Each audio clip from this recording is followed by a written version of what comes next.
We're live, we can start. Okay, we can start. Okay, welcome everybody to the Village of Rhinebeck Planning Board for September 3, 2024. First item on the agenda is the continued Northward Holding Warren Temple Smith 20 Garden Street. Good evening. So I'm not, I was trying to explain what's going on. Chair, Yes, you guys provided them conditional approval at the August 6th meeting. Right. One of those conditions was, based on the material provided by the project's architect, Warren Temple Smith, if Time Bond had any further comments or correspondence from what Warren provided. The particular engineer did not have time, he was away, and could not make the deadline for this meeting. So he will have something prepared for the September meeting, the second one, on the 17th. So I think it's a quick night for Warren. He can just go back home. Well, not me, unfortunately. So I did submit a letter, I guess last week, that Right. covered the three minor things that were still in question by the Time Bond reviewer. We modified the site plan to add an additional diagram for how we make the connection for the stormwater, the new stormwater announcement. And we added additional notes, seemed to be clarification for cleaning the catch basins, setting it up initially and cleaning when we're all done. I think we covered, I feel the letter indicated we covered everything that Time Bond had mentioned. We can wait for Time Bond to come back and say yes, or they have another note they want added, but we can sort of go back and forth for a while. But my sense is we've done our best to comply with everything the board and your consultants have asked with respect to the site plan update. Is that letter dated? This is dated 20th of August. So, some sufficient time for them to actually take and review it. I didn't ask too many questions. I- All that I know is the engineer wasn't able to follow up or review Yes, what Warren provided. we have made Just one. conditional approvals. You voted last meeting And and as long as closed it- the public hearing. They wouldn't have to come back that way if we give a conditional approval based on satisfaction of As the, long as the engineer for Time Bond doesn't come back with something, yes. Yeah. So how do we feel about this? He's not telegraphing any new issues, right? This would just be satisfaction with what Warren's provided. Correct. I mean, I remember the items that were minor, and Warren just stated them. Agreeing to clean out the catch basin, showing how the storm drain would be connected on all of the sheets. It was shown on some of the sheets. And then there was an issue about the light, which we resolved at the last meeting. So, I mean, those are as minor as they get in my mind. Well, I don't know if we can hold up the applicant because the engineer was unable to respond, and we trust Warren that we did meet and did agree on this and made the changes. well, we don't have to trust anybody. We can just make it conditional, and if this engineer signs off on it, You already subsequent made to that this meeting. condition. That condition's already been made. Right. You already voted on it. So do we have to vote again, is what I you're don't saying think now? so. Right, so I can provide drawings for the chair to sign and stamp, and if there are any remaining issues, then you can advise me. I can't sign and stamp it until we make the consulting engineer happy. But Yeah. Okay. I would suggest we might not need another meeting on this, it's really. Right, we don't, I mean, I didn't want you to have to come back. I agree. Another time, you know. Yeah, you'll see me again. Okay, so I'm fine with it. everybody's okay with it? Yes. Michael? I wasn't here at the last Oh, you weren't here back then, you were in May, I forgot, sorry. Yeah, I don't have a problem with it. I think we're okay to proceed. I think it's a great design, great improvement, Garden Street, and go with it unless we get a letter next week that says, look, they missed this one thing, and we'll change it before I sign the plans. Okay? Thank you. Did you make a color change on the building to make? We noted that the construction drawings will specify a different color from the adjacent building. Okay. Good. Okay, good luck. Thank you, gentlemen. Thank you. Next item on the agenda is 6 Mulberry Street. The public hearing is still open. The partial demolition permit. Now, we just got a 4-page resolution, Right. a draft of the resolution. Was this shared with Victoria? Yes. We got this less than 3 hours before the start of the meeting, so I haven't even looked at it. Well, we can go through it. I'd like to, right, We're happy to read it line by line if need be. well, So- yeah, I know. I- I'd rather not read line by line by line in the meeting, you know, we should have had it a week ago. We can take a few minutes. So, so Victoria Polidoro, and Shaw Polidoro, here with David Ruff from Duchess Mulberry. At the last meeting, you did direct your attorney to prepare the resolution, so I think the board has addressed most of the issues. It's just a matter of the form of the approval at this point. You didn't receive any substantive public comments other, than issues about watering down dust and sorts of issues that are taken care of by the building department. So we would ask that you close the hearing, and then we go through the resolution. We had some comments from Lydia, you said, about this. So. I But you think couldn't print there them out was because the some- server was down. Correct. But I think if other members of the board They have do. comments first, I think those should be addressed first. So you guys want to make your comments about the plan? And like I said, I haven't had a chance to read it either. Yeah, I have no, I'm going to abstain from any vote on it tonight. I have no comments, I haven't had a chance to look at it. But you guys, if you want to go through it, there's 4 of the rest of you.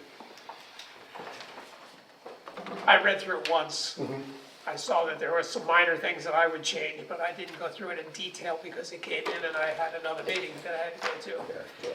So I'm not prepared to sign off on it tonight. Well, we at least should give David Gordon any comments, well, if he read it. I mean, this is, we hate getting stuff on the day of the meeting, especially a couple of hours before the meeting.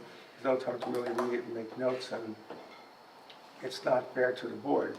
We have a deadline of, I think it was last Tuesday or something, and we usually have a meeting on that Wednesday. We were unable to meet because everybody was out of town. But,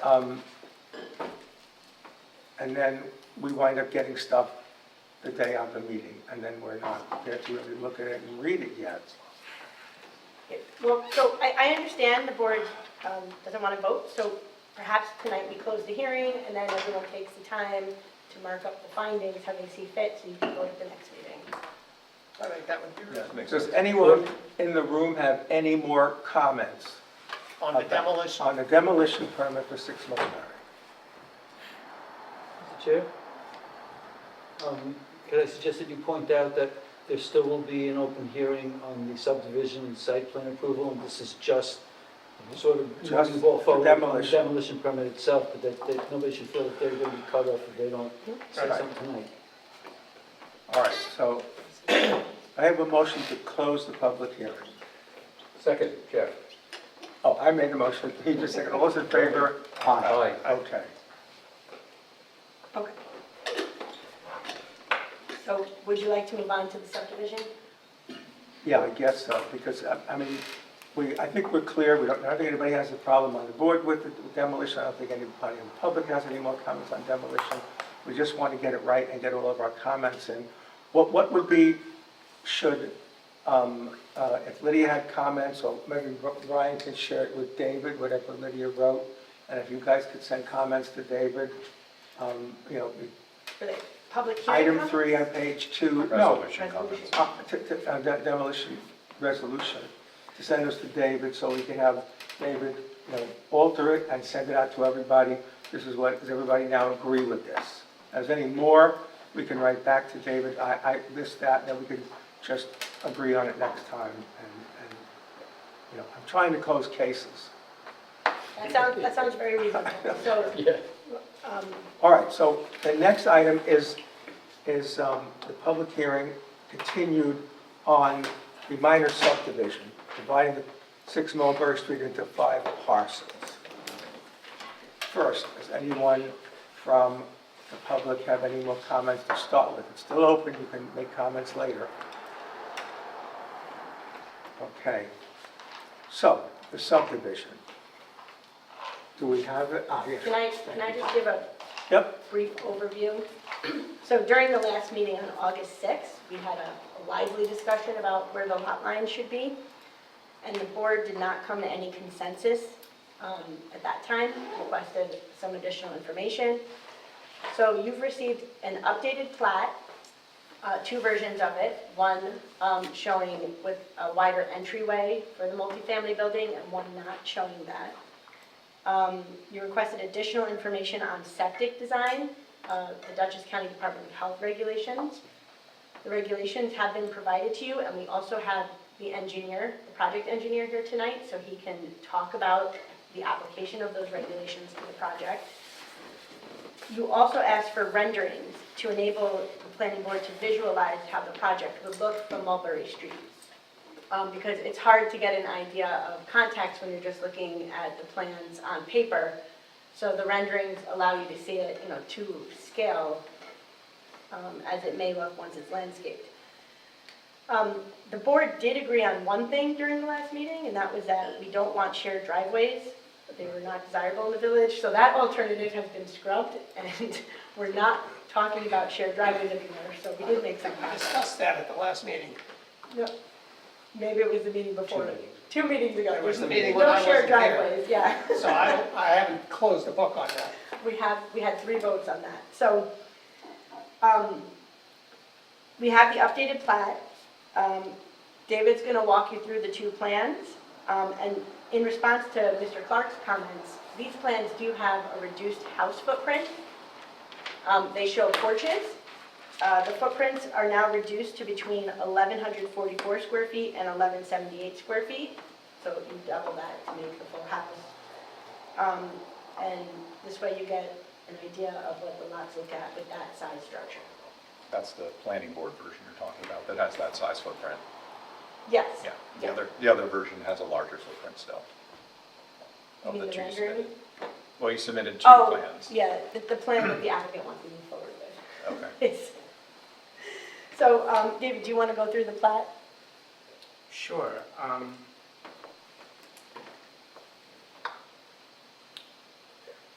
Yeah, so I think that actually the house sizes there on both plats are roughly the same. Okay, One of them on one lot is a little bigger, went from 1,178 to 1,200 square feet on lot coverage, okay, but essentially they're the same. okay. Just while we're on the topic of size. Yeah. There's 2 different, if you look at lot 3, right, which is Yeah. the big building. Yeah. There's 2 different square footage numbers for the 2 different plans. Correct. But I don't see where there's a difference in. Yeah, let's go through it. Okay, so Let Dan, me- you can yeah, go through that. let me walk us through it. Okay. So there's 2 plans. One is titled proposed plat, that's the applicant and us, Dutchess Shepherd, our proposal. And then there's the second one, which is responding to the planning, some thoughts from the planning board. To start with with the applicant proposal, you could zoom out a little bit, I'll know if that's this one, or scroll down. Yes, that's this one. So we adjusted the lot lines of the lot 3, which is the lot that the bulky schoolhouse sits on. The southern lot line is not, it remains the same as previously located. What you will see though, I've loaded this plan up with dimensions so that we can really dig in and talk about it a bit. The closest point the building sits to that lot line is essentially 27 feet, 26 foot 11. You'll see that mark right in front of the left ramp. And we maintain around the entire lot, with the exception of the street face, a 10-foot minimum landscape planting strip. On the north side of the building, moving from, call it the edge of facade, you'll see a 5-foot walking path adjacent to the driveway. That is not conceived of in our plan as the pedestrian entrance. It is not the front entrance. We don't want to invite vehicular traffic and pedestrian traffic to be so right next to each other. But as we have proposed, the bike racks are just past where it says 5 feet there on the right side in that little niche. That's one set of bike racks. There's also bike storage on the inside of the building, but the exterior bike racks are there, and so that is a convenient and it easily facilitates moving the bike back, from the street back to the rear of the building. Then we reduced, as we discussed 2 meetings ago, I apologize, I was not able to be at last month's meeting, but the driveway from 19 feet to 18 feet, and then shifted the northern property boundary so that we have a 10-foot clear planting strip to the north of the driveway. Additional changes that were made at this point, somewhat in contemplation of site plan approval or site plan review, get ahead of ourselves, is comments from South Street about vehicular traffic coming in and out of the parking and quote-unquote light pollution, headlights beaming into, and so what we've done here is increase the depth of that planting strip on the south and the north borders of the parking, If you scroll down. So if you scroll down, so cars, no, scroll up, I guess, is what I'm just saying. So if you can imagine a car in spot 1, pulling out, backing out, and then driving towards the Chumas property, right? In order to egress out on the driveway, having a 22-foot deep planting strip there allows us to eventually design and install some measure of protection so that those lights aren't beaming straight into to their lot. Similarly, cars entering the parking lot and maybe driving towards an empty space, call it space 9, would have that 16-foot deep planting strip for us to use as a way to hem in that light bleed. And then, of course, to the west, we have the septic field and then and the planting strip, all of which is available to us, both for the enjoyment of the residents of the building, but also to control the light pollution. This lot ends up being, with its expanded dimensions, a 30,112 square foot lot. The lot coverage is, including the ramps and the exterior access features to the building, 26.14%. So below the 30% regulation per the Bulkley Schoolhouse Overlay District. The remaining lots then are 1, 2, 4, and 5, which are 7,900, 7,700, 8,500, and 8,500 respectively, plus minus. I mean, I'm not adding, it's there in the table. The houses that we've shown, again, are not designed, right? They are proposed for feasibility only, and that includes when we move to the renderings, they're proposed for feasibility only. Show porches, a reasonable 3-bedroom, gross 2,200 plus minus square foot house, so that would net out, less your wall thicknesses and stuff, somewhere in the 2,000 range, maybe a little less. But certainly a 2-car garage, and then the septic as Hildenbrand Associates design, engineering design. That's in-ground septic. The last thing about going to the building lot, the Bulkley Schoolhouse lot, is the walking path to the entrance is 5 feet. So adjacent to that green 10-foot is what could be flagstone or bluestone or whatever. We'll get into that. Is 5 feet. There's of course then still to the right of that area to plant and landscape, and we've made some effort to at least visualize that in the renderings moving forward. But we see people moving from the Village Market Street, CBS, walking down and entering the building there at the shared lot line between lot 4 and lot 3. So now, let's bounce, sorry. So Ann? this is the plan that the applicant desires and It is is. proposing for you to review. It is. So the next plan has been submitted at the planning board's request, just so you can compare what happens when you move the lot line. If you can maybe zoom out to, Jeff, to the larger view for a second. Maybe the top left drawing there, just to give us a sense of how all of it sits together. Thanks. Yeah. What we did here was, in response to an interest in having a corner open space at the corner of Mulberry and South, one that I'm not particularly supportive of, but I'm listening and want to explore, we reduced the sizes of lot 4 and 5. We reduced them to roughly 7,500 square feet for each lot. Still above the 7,000 minimum, but much smaller is going to then become difficult to not have a shared driveway. And I think, as Victoria pointed out, I know, John, you weren't here, but we did talk about those shared driveways several meetings ago, and we're not in favor. So with that 7,500 square foot per lot, and the driveways, the individual driveways, and the in-ground septic, and a roughly the same size house, we have roughly a 1,900 square foot opportunity at the corner, which is in green. It serves an extension of the lot. So the lot is no longer a rectangle, really. It's now has this kind of dog leg to it that captures that 1,900 square feet. So the lot now goes from a 30,000 square foot lot to roughly a 31,000 and change. I just lost my excuse me. 31,952. Thank you, 31,952. There it is, 31,952. So obviously you're adding about 1,900 square feet. Your lot coverage will consequently go down. Went from down to 24.63%.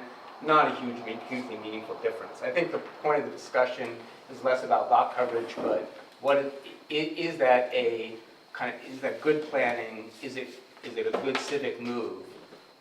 Does it afford a pedestrian? Does it afford the village to enjoy the building in a way that they wouldn't otherwise? And/or does it afford a pedestrian access to it that they would be more enjoyable? So it'd be a public park, No. it'd be fenced in for the residents It only? is part of Lot 3. It is the Bulkley Schoolhouse lot. It is not public. It Right, is not so a Would shared it park. be fenced in, or have benches and chairs Well, for the we're residents? required to put this buffer around the whole lot. So either fence or landscape buffer. Because I don't know what you would do with that space, except that, I see kids with skateboards hanging out there late at night, whatever, and disturbing the residents who live on South Street. I mean, I don't, Why don't you like it as much, David? So I guess I came at it from 2 points of view. And again, I'm listening to your thoughts. Was like, okay, so if you're coming from South Street, and does it afford a view of the building, right, as a historical kind of piece of architecture that has been here for 100 plus years? Does it afford a view of the building, forget about whether you're a resident there, that you would otherwise not be able to enjoy? Okay. Right? Does it give you does it give back in that sense as something symbolic or iconic architecturally? I don't believe it does. I don't believe when you look at that, and in all fairness, I did not render this version. But given the way the house would sit on the lot and your approach and the angles of approach, I don't think that reveals anything about the building that would otherwise not be kind of there for the residents to enjoy. From a practical point of view, organizing an entrance at the corner seems impractical. If you're coming from Market Street, are you going to really walk the additional 40 feet, 50 feet down to the corner to then dogleg back to enter the building? That doesn't seem like that. Like that would border on annoying, I think. And if you're coming from South Street, it's not facilitating a shorter walk. It may be facilitating a more enjoyable one because you would enter on the corner there and then into a potentially bordered green space. I haven't designed it, we haven't designed it, but it could be something along those lines. But otherwise, you're really just gonna walk, you would walk Mulberry past Lot 4, your neighbor, and turn left into the building. So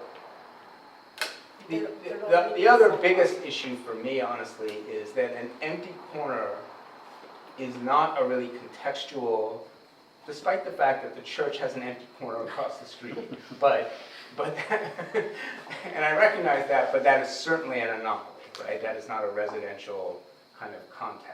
It originally was. There was a house in the middle. There was a house there, and I went back to, I talked to Beth over at Cultural Heritage, and if you look at some of the older photos, there was a house there. You can see the outline of the Right. foundation, kind of dead center of that lot. You're 100% right. So, so in fact, that corner was occupied with a built structure. And so that rhythm of corners having an anchor with a home in the residential district is, to me, appropriate and civically contextual. So those are my thoughts around it. First, I'd like to know how the board feels about it, then we can ask the public how they feel about it. How do you feel about having a house on the corner or a lot on the corner? Which one of these two And options? the alternative would look like, kind of like this. Since it was my suggestion, actually it was also incorporated into the comprehensive plan, which hasn't been adopted yet, but is on the verge. Let me explain why I thought it was appropriate. Number one, I think, two major sticking points with this plan. One is I think it's wedged in too narrowly on both sides. It doesn't, a building of this size needs a certain landscape. Sorry, John, before we move, are you talking about this one here without the corner greenery? Yes, I was Yes. saying why I don't like this. Okay. The applicant's plan, the Yes. applicant's ideal. So the building's wedged in. Institutional buildings usually have larger lawn spaces around them. If you look at any of the corner churches in the village, they always have a setback on both the front and the sides of the buildings that provide more of a landscape feature. This is an institutional building, it's not just strictly a house. So I think it needs more of a setting. That's number one, I think this is too constricted. Number two, I seriously disagree with putting the entrance in the back corner, hidden from the street. And I think it's in conflict with the adopted zoning law for this district. So I think we really have to think about an alternative to how you enter this building with something that faces Mulberry and/or South Street. And what I've suggested is that the building should have an entrance on the side of the building where it is already, that it would have an enhanced entrance on that corner in front of the handicap ramp there. So the new feature of the ramp is hidden by the entrance to the building. And it provides a stairway or a front porch effect that would face Mulberry Street. And therefore, it becomes a sort of a major feature of this building. It's not just the east facade that's worthy of historic preservation, it's also the south side. And by putting an entrance where it is right now, and opening it up that so you have a visibility of that entrance from the street, from the corner, I think there's a value to that. Rather than having it down an alley and behind the handicap ramp. I also think it affects Lot 4 by having the Lot 4 sort of in that corner where there isn't enough room for it to have a decent backyard or a decent separation from the much larger building. It diminishes the quality of Lot 4. And in terms of, attractive nuisances, it can be a landscape feature. They can be, just like the lot across the street, that have a perimeter fence or a hedge so that it's not perceived as a public park, but it could be a place where the residents of this parcel have an access to an outdoor space that isn't behind the parking lot and in people's backyards, so that they have sort of a frontage feel for their building.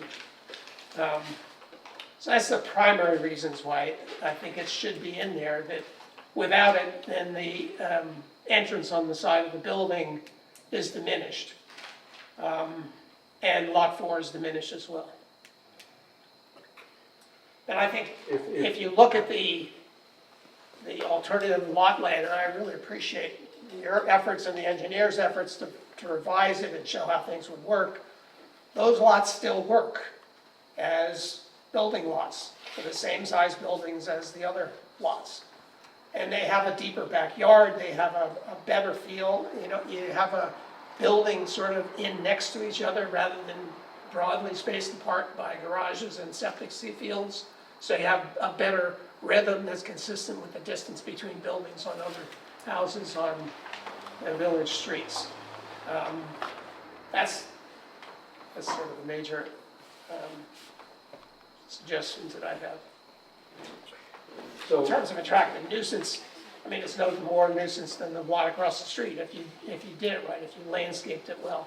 Or the front yard of the Episcopal Church, which has a bench out there, which public people use, but skateboarders don't seem to bother the neighborhood.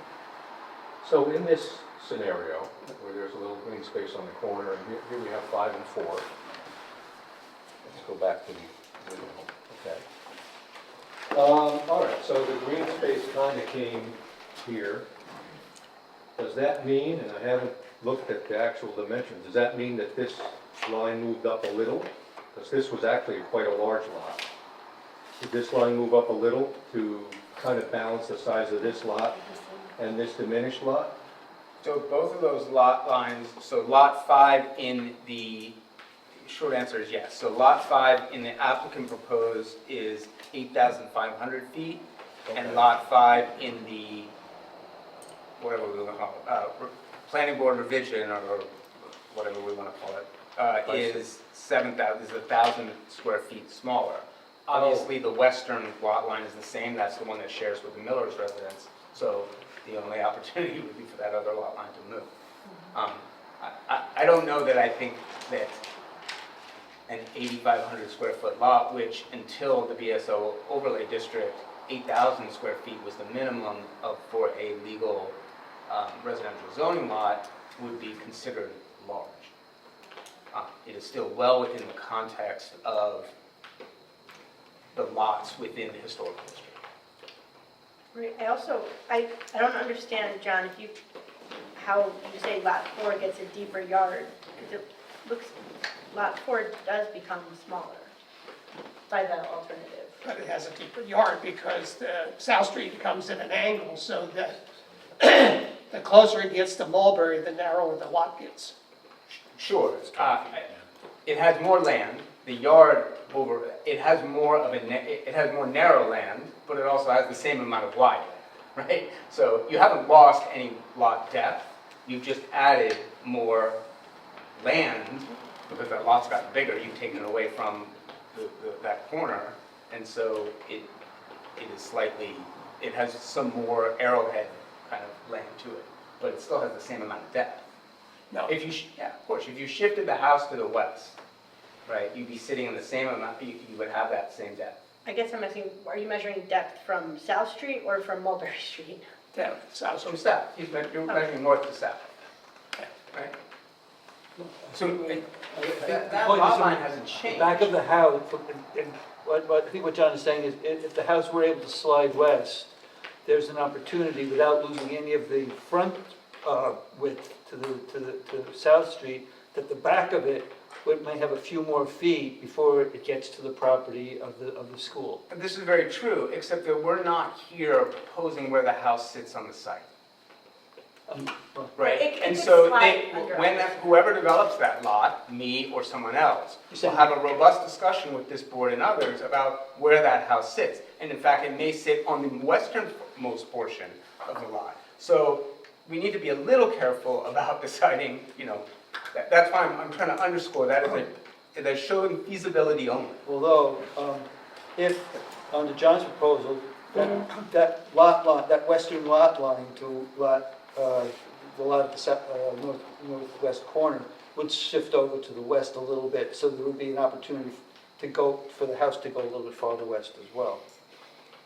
Right, but You've we- only done, but in the applicant proposal, you have the most flexibility. You can move that house to the west, you can move it all the way to the west, right? Because you have more land. If you move the lot line by adding an arrowhead to the Bulkey Schoolhouse, you've given less flexibility for where that house is gonna sit. But you've given more flexibility to the west, which was John's point. You've never lost that flexibility to the west. You could always put that house there anyway. When you look at the lot lines, you said the lot No, line. no, the lot line of the Bulkey Schoolhouse No. to the south has not changed. The line between the This houses line between on South Street four, is going to slide west a couple of feet. because you said it moved up a little earlier. So- So you'll gain some, so you'll gain some capacity. Yes. Under John's proposal, to Understood. slide the house. Understood. Another Yes, couple you're of absolutely ways. right. Yes, yes. In fact, I think 100% that right. was my question, the point I was making, because in this scenario where there's some greenery here, if there hadn't been, the lot line would have been like here. Because these would have been two 8,500-foot lots. But having moved this up and moved this up, these are like 7,500 and 7,600 lots instead of 8,500 and 8,500, still able to have what we term a reasonably sized house on it, right? The problem that I see is the difference between 1 and 2 and 3 and 4 and 5 is that 1 and 2, all 4 properties will put in their backyard a barbecue and a picnic table. You can walk straight out the back of the house in 1 and 2 and get to the picnic table and the barbecue. You have to cross the driveway on 4 and 5, which is a little more awkward than walking out of your backyard, you know. But the Well, That's problem just the that way we're they getting laid it into. out. You might want to turn, well, I know, we're not talking about, Yeah. this is not even site plan, this is the future, Right. what somebody buys lots for. But I would like them to have the flexibility to perhaps turn the house around, or, are we gonna lock that in? Well, so the house has to front on south, but it could be a corner house that fronts on both. I mean, it has to front on one, but it could front on both if you leave the lot line at Mulberry. If you push it back, then that opportunity, it does become, you can't do that on the corner anymore.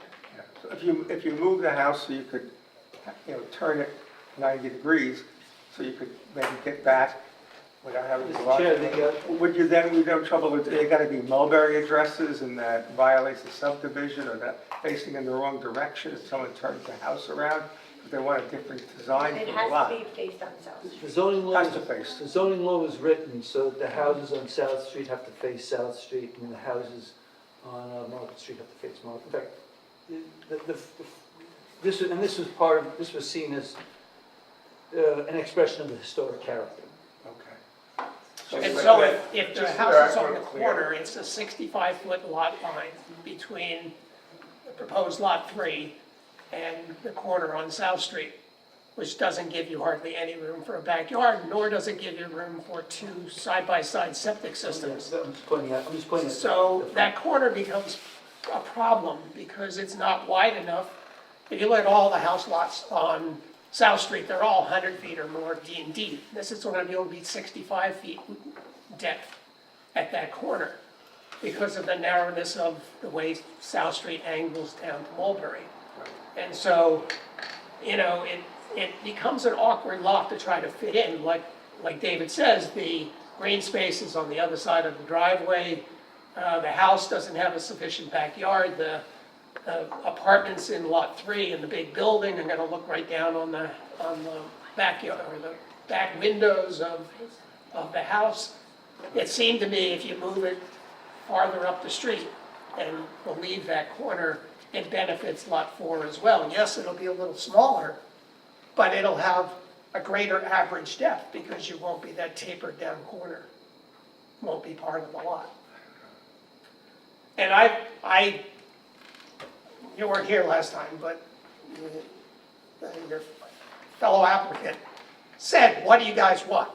What do you want? And they challenged us to say specifically what you want. So I drew it up, and I drew up what I thought would be an appropriate. And it shows that a house lot, because now you're farther away from the corner, you can put the septic fields eastern edge of the property. You have just one copy of that, John? No, I have 6 copies. Can we see it?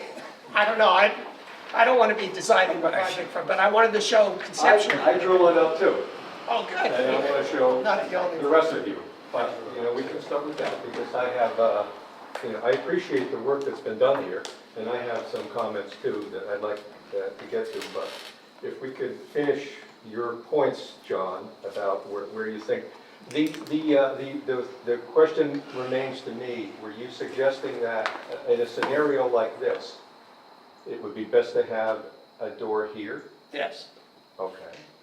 As opposed to walking in the back here? yeah, back, which is against the code. The code specifically says the Okay. entrance must face Okay. Then, one of the primary streets. then the proposal or your suggested solution, does it include these lots as designated? Pretty close. It makes the lot 4 a little narrower and a little deeper. Okay. You mean into this 10-foot setback?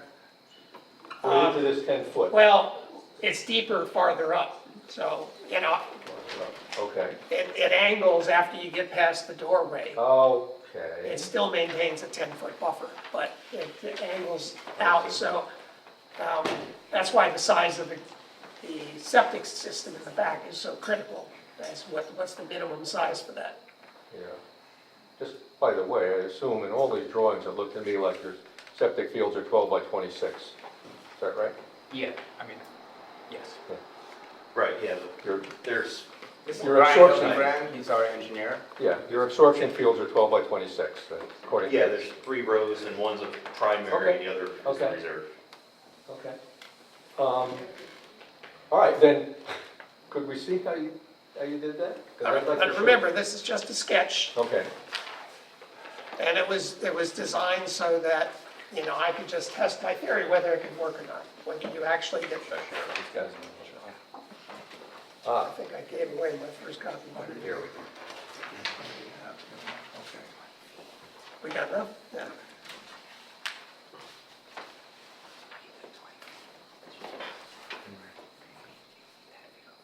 So then, the northern 2 lots are the same, or roughly the same. So we can say except I do have a shared driveway arrangement. Oh, shared driveways are, the village does not want them. They create terrible neighbors. Well, I'm not actually proposing a shared driveway. I'm proposing a driveway with an access agreement on it, I which see is all of the different. multifamily. Which is different, because then all of the maintenance requirements and the rights of ownership are all on one property owner, and the other property owner just has access to an access agreement, which is pretty simple. I don't know, we'd have to look at whether there's site distance there enough to go and make the turn out. You can make it enough by just making the radius as much as you want. But at any rate, that reduces one driveway in the most jumbled portion of the property in terms of driveways. And I gave up on the whole shared driveway. I listened to the tape on it, and anecdotally, it's a tough sell, even though it's done all over the place. But I'm giving up the shared driveway. I'm just saying that you can have an access agreement so you can at least reduce one driveway and provide more on-street parking on Mulberry Street for the Catholic Church and other users. The bottom line is that none of this may ever wind up looking like this. Exactly. We're here to draw, well, the Buckley Center's going to look like it looks. That's not changing except for the demolition. But these things are up to the owners of, they're going to buy a box, and they're going to say, hire an architect, and they're going to say, draw me a plan, Warren, or whoever they're going to do it, draw it up and say, let's figure out the best way that I can do this, knowing that my front porch and my entrance has to face South Street. Yeah. These 2 are clear, 1 and 2, but 4 and 5 present a challenge to how, and they, as I said, they may flip the septic systems like you did in your thing to get further away from being overlooked by the second floor, and 3rd floor people. I don't know. They'll have to figure out, it may be hard to sell lot 4 because it's so close to the Buckley Center where the others are further away. I don't know, but we're we have to get on to site plan at some point, and then we have to stop and wait for somebody to buy a lot and come back with site plan for lot 4 or 1. And so, how do we get, this is a concept, they have a concept, we're here to draw the boxes, and so the only thing is this open space, which is preventing us to completing the boxes. Yes, whether the entrance should be on the south side of the building facing Mulberry Street and enough green space around it to divide and make the entrance visible and accessible to South Street. Now, the design the applicant presented has to be totally revised to have that entrance there, because there's apartments here. You can't walk into someone's living room. Well, but we haven't, that's site plan.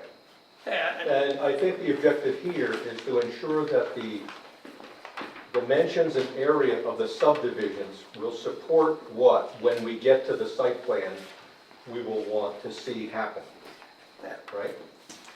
Okay, can we see your version, Joe? Sure.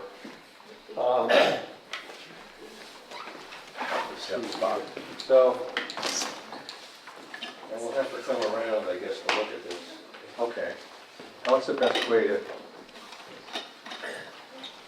Because I didn't make small drawings, I just, we could move over. Why don't we gather around here? so basically, here's one option, and here's the other option. Here's the other option with the greenery. So, I appreciate the work that you've done to answer some of the questions. What I would like to see, originally I had mentioned that I would like to see the width of lots 1 and 2 be 75 feet. And then they went up to like 83, and then they're now down to 79.9. What I'm suggesting would be, let's start with 1 and 2. I'm suggesting make lot 1 and lot 2 widths 77 feet. What is the purpose of that? Because let me go over some of the things I had mentioned in the prior meeting. Because I'd like to see more buffer between this hard space here and the view of this building. I'd like to see a larger buffer here to allow for planting of large trees that will leaf out and be very high, within a few. What we decide now is going to be there for the next 50, maybe 100 years, right? So what I'd like to see, and when we get to the site plan, is there to be not like small, 8, 10-foot trees, but I'd like to see some big trees that within 10 or 20 years now are going to be very large parts of the area. The applicant's proposal would be more than this, and it would bring the end line of the second lot to 158 feet, 7 1/4. I'm suggesting bring it to 154 feet, and just allow a couple of more feet here for a larger amount of buffer from this hard space. All right, and this is very adequate for the size of the buildings that you would need. I mean, it's very helpful that you've shown this here.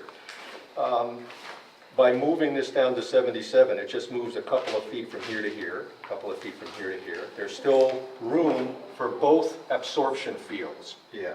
Because 12 by 26, and your absorption fields can be adjacent as long as there's 6 feet between the extensions, right? So you even have more room, even moving this down, you still have more room for the absorption field than both of this. So the septic is not dictating the width of the lot. There's plenty of room for the septic on the lot. And a 77-foot wide frontage is quite nice, and it gives Jeff, a bunch more. I don't want to interrupt too much, but plans were revised to add that 10-foot buffer, and the frontages Okay. are now 79 and 78. Oh, yes, and I'm saying make it 77. But, I mean, reducing a foot Yeah. just for the sake of No, reduction. no, I don't well, I'm think not is saying helpful. reduce, I'm not saying for the sake of anything. I'll One explain it foot's to you, listen to me, I'll explain it to you again. I hear you What want my a buffer. requirement is, because we, the 5 of us here, represent the community, right? I understand you represent the applicant, and your job is to get him what he wants. I get that. That's the way life is. Our job is to ensure that for the next 50 to 100 years, what gets built here will grow in with plumage, trees, etc. I'm asking for maybe a 4-foot difference to allow more space and more buffer here, to put some bigger trees along here. So let me continue. The other thing I would suggest is between lots 4 and 5, move that back 3 feet to allow more buffer on the other side. Now, this is not the plan that shows the greenery. Go to that one. There's already 26 feet between the building and the lot line. Yeah, and I'm suggesting there's 2611. I'm suggesting 3 feet, which would be 2911. Well- Because we don't know what's going to go here yet. And I'd like to have an additional buffer there. Now, I'm just going to complete, I'm just telling you, these are my proposals. Sure. 77 foot wide on both of these. Move this back 3 feet, and I agree, I think as John does, with the objective to have a green space in the corner with the lot sizes adjusted for 4 and 5. Now, I'll leave it to the others to decide if they think that's too much or what their proposals are. We've heard from John and we've heard from Jeff. So, I mean, just to backtrack a few things. Yeah. I don't think you're going to get any discernible difference by something the size of this table, moving lot lines just to move lot lines. No, well, let me say it again. Okay, let me interrupt you. Let me interrupt you because you're being rude. I'm not moving lot, excuse me, can I speak? I'm not moving lot lines just to move lot lines. So let's be civil. I'm moving lot lines because I believe it's in the best interest of this community to have a larger buffer space between all of that hardscape. Did you understand me that time? I hear you, but the community. Okay, thank you. that we- Why are you attacking, can I ask you a It's question? okay. Why are you I can attacking? handle it. I can handle it. Yes, you are. Excuse me, No, she's I got being it. rude. Stop, No, she's being rude.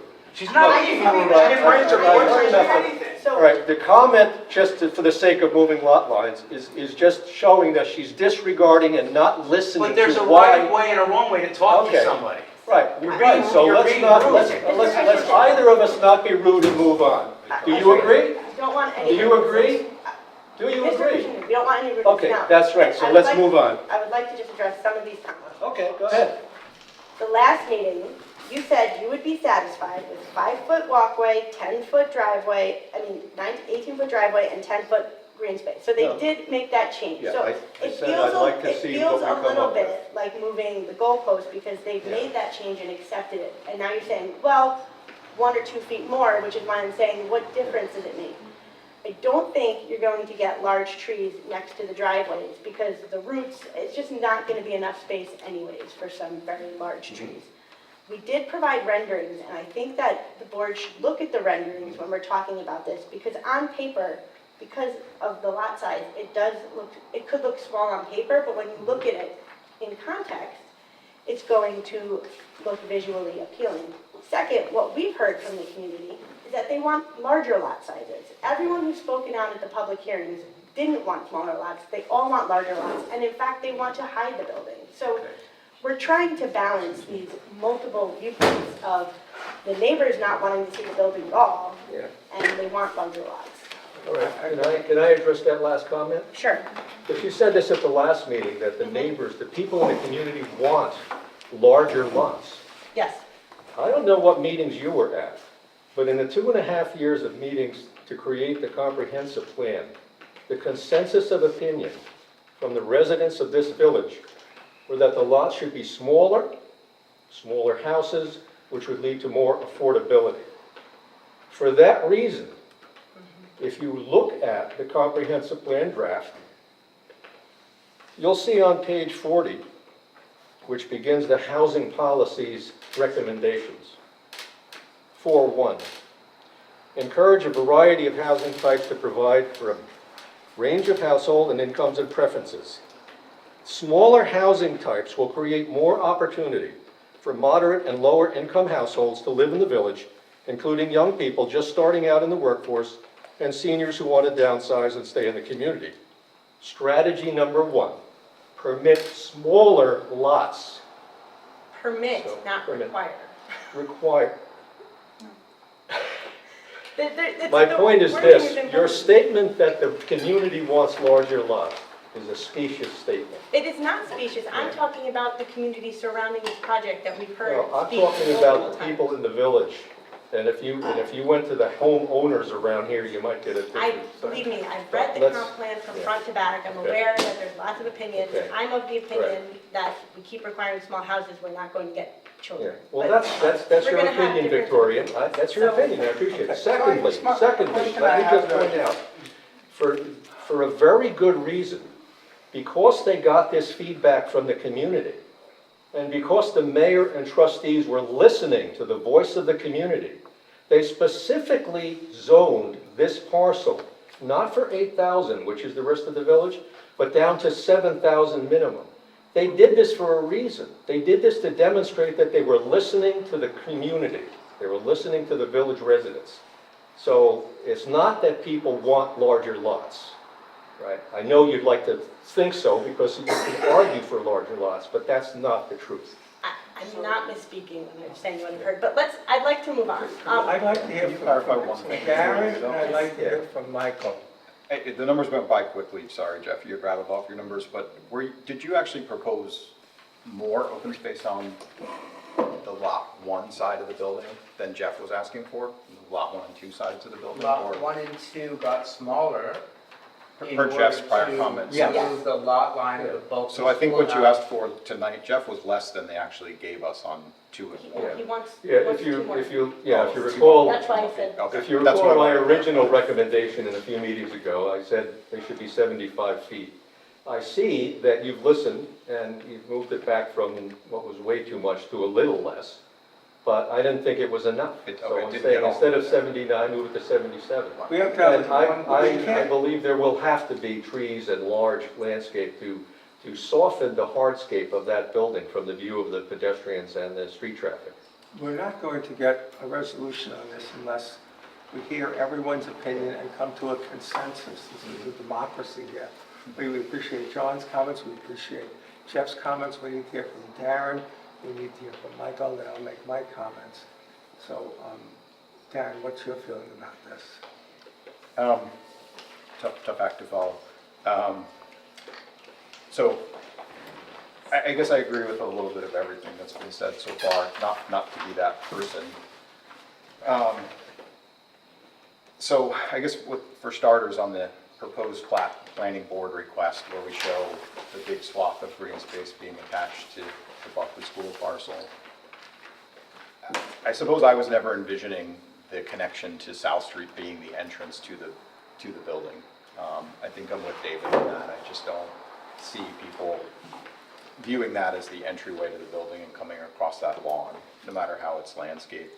It might make sense from South Street, but I don't think it makes sense from Mulberry Street. So, the big swath of green space there doesn't,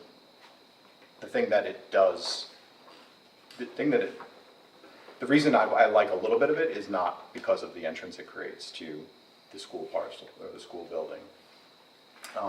What I do like about a little more green space there is what it does to lot number 4, and that is it pushes it just slightly to the west. And one of the problems I have, especially when you look at the rendering you provided, is that because of the angle of South Street, lot 4, even though it gets set back the same distance from Mulberry Street in your applicant's proposal, it does look a little off-kilter. It looks a little out of place the way it would sit if it's lined up to be on the same frontage as 1, 2, and 3.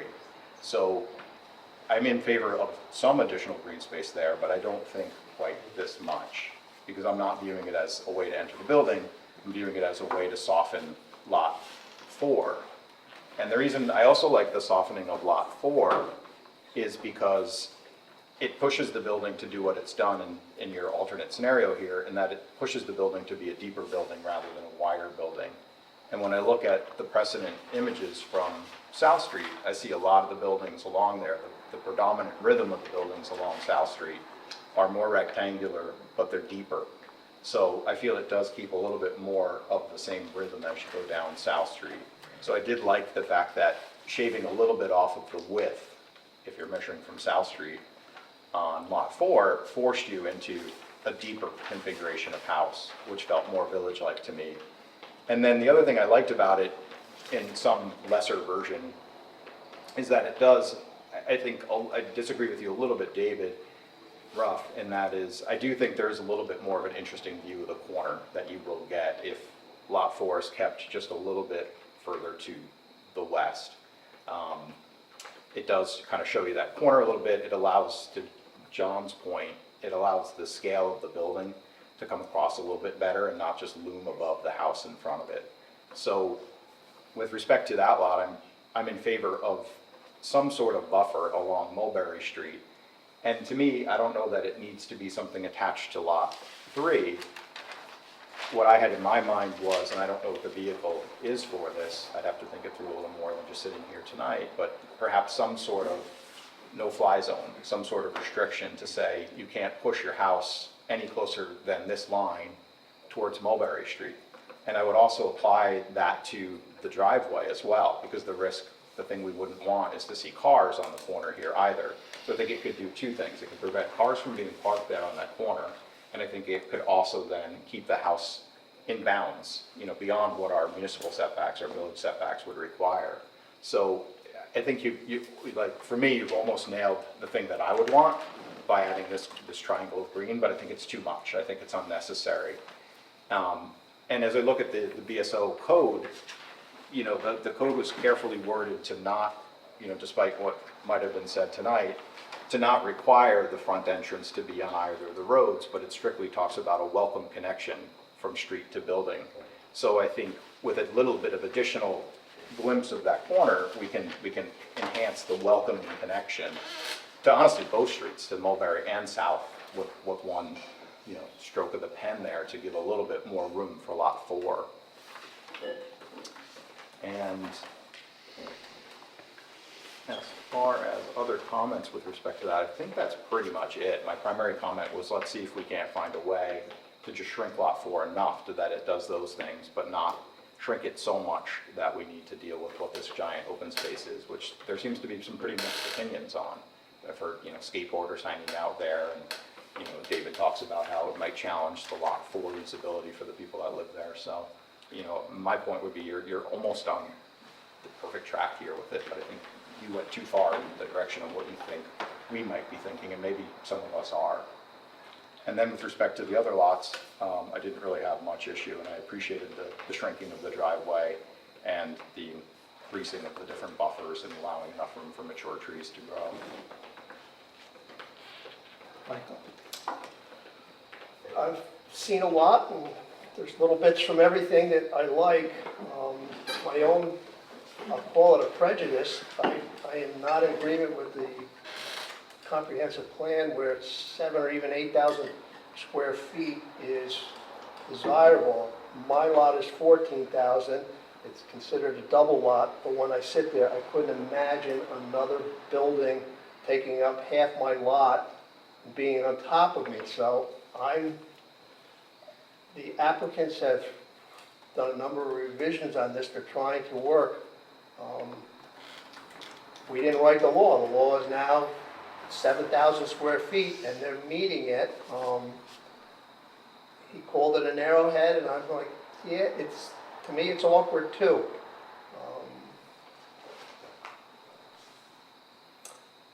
They've done a lot of revisions, a lot of, changes to, our suggestions, but they're also the owners of this building, and they have, the right to kind of develop their property. And the original thing was, to me, I would have liked the whole building to be left alone, and then you had a lot on the left and a lot on the right, 2 lots, but I don't get to make that. So when the law is presented, we have to basically deal with what's been given here. I think what I saw from their first applicant tonight, I'm fine with that. So that's my opinion. And so just to be clear, you're fine with 1 and 2 as they are, and then you're okay with the 4 extending to Mulberry?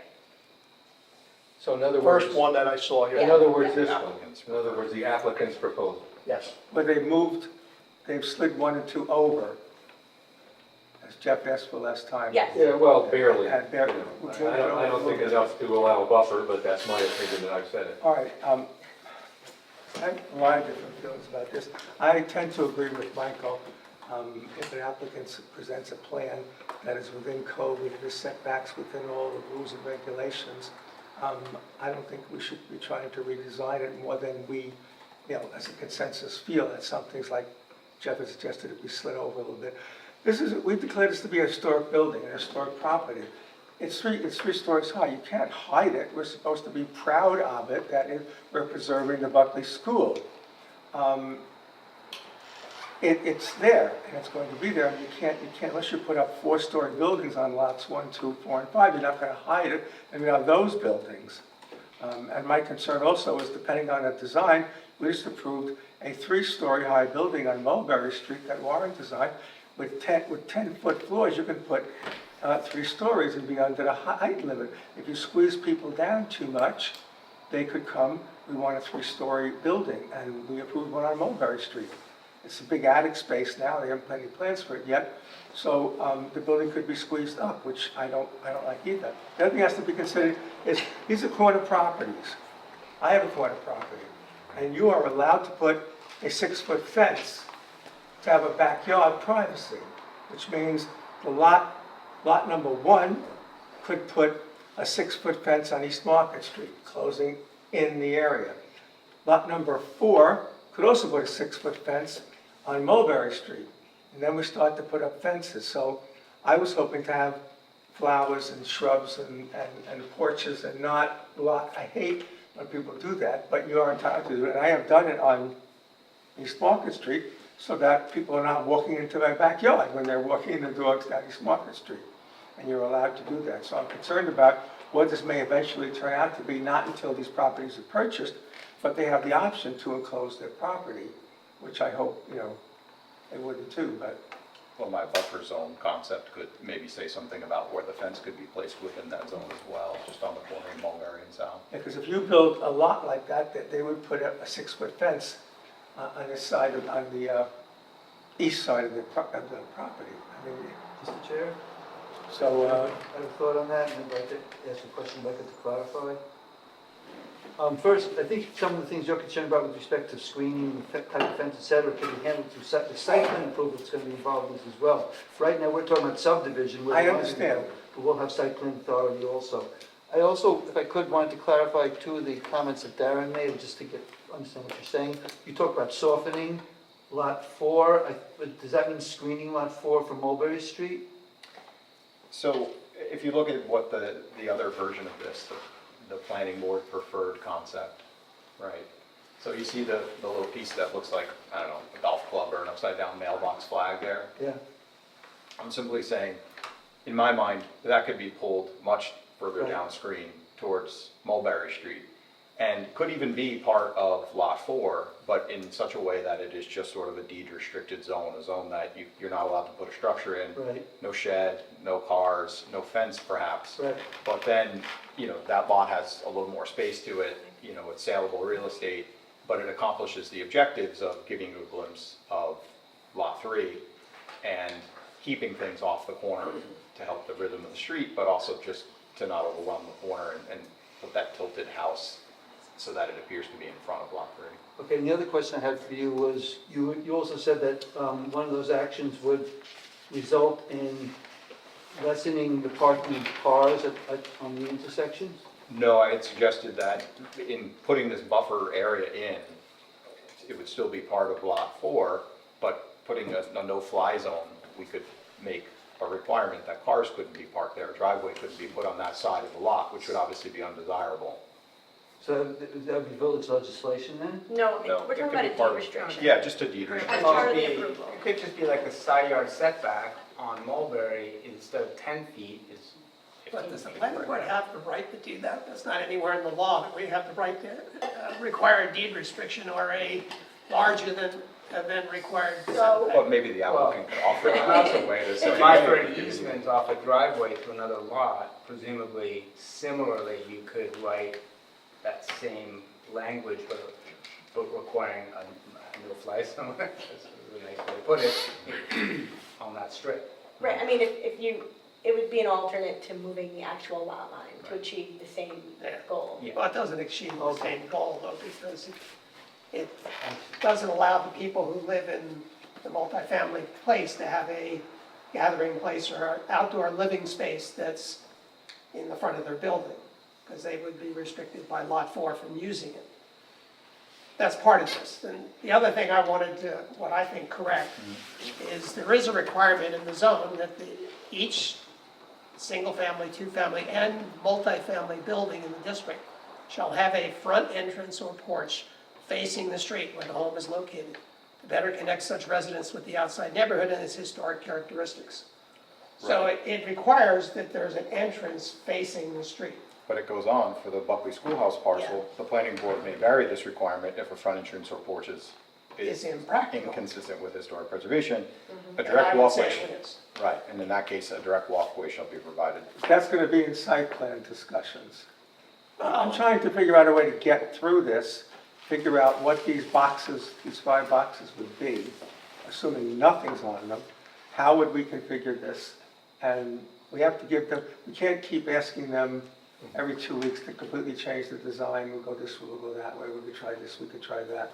At some point, we have to come to a consensus amongst the 5 of us that we can comfortably live with some kind of a design for these 5 lots. We have to do that. I've heard 3 on lots 1 and 2, that the current iteration is sufficient. And I think the only discussion we're really having now is about the open space or the golf club in front of 4.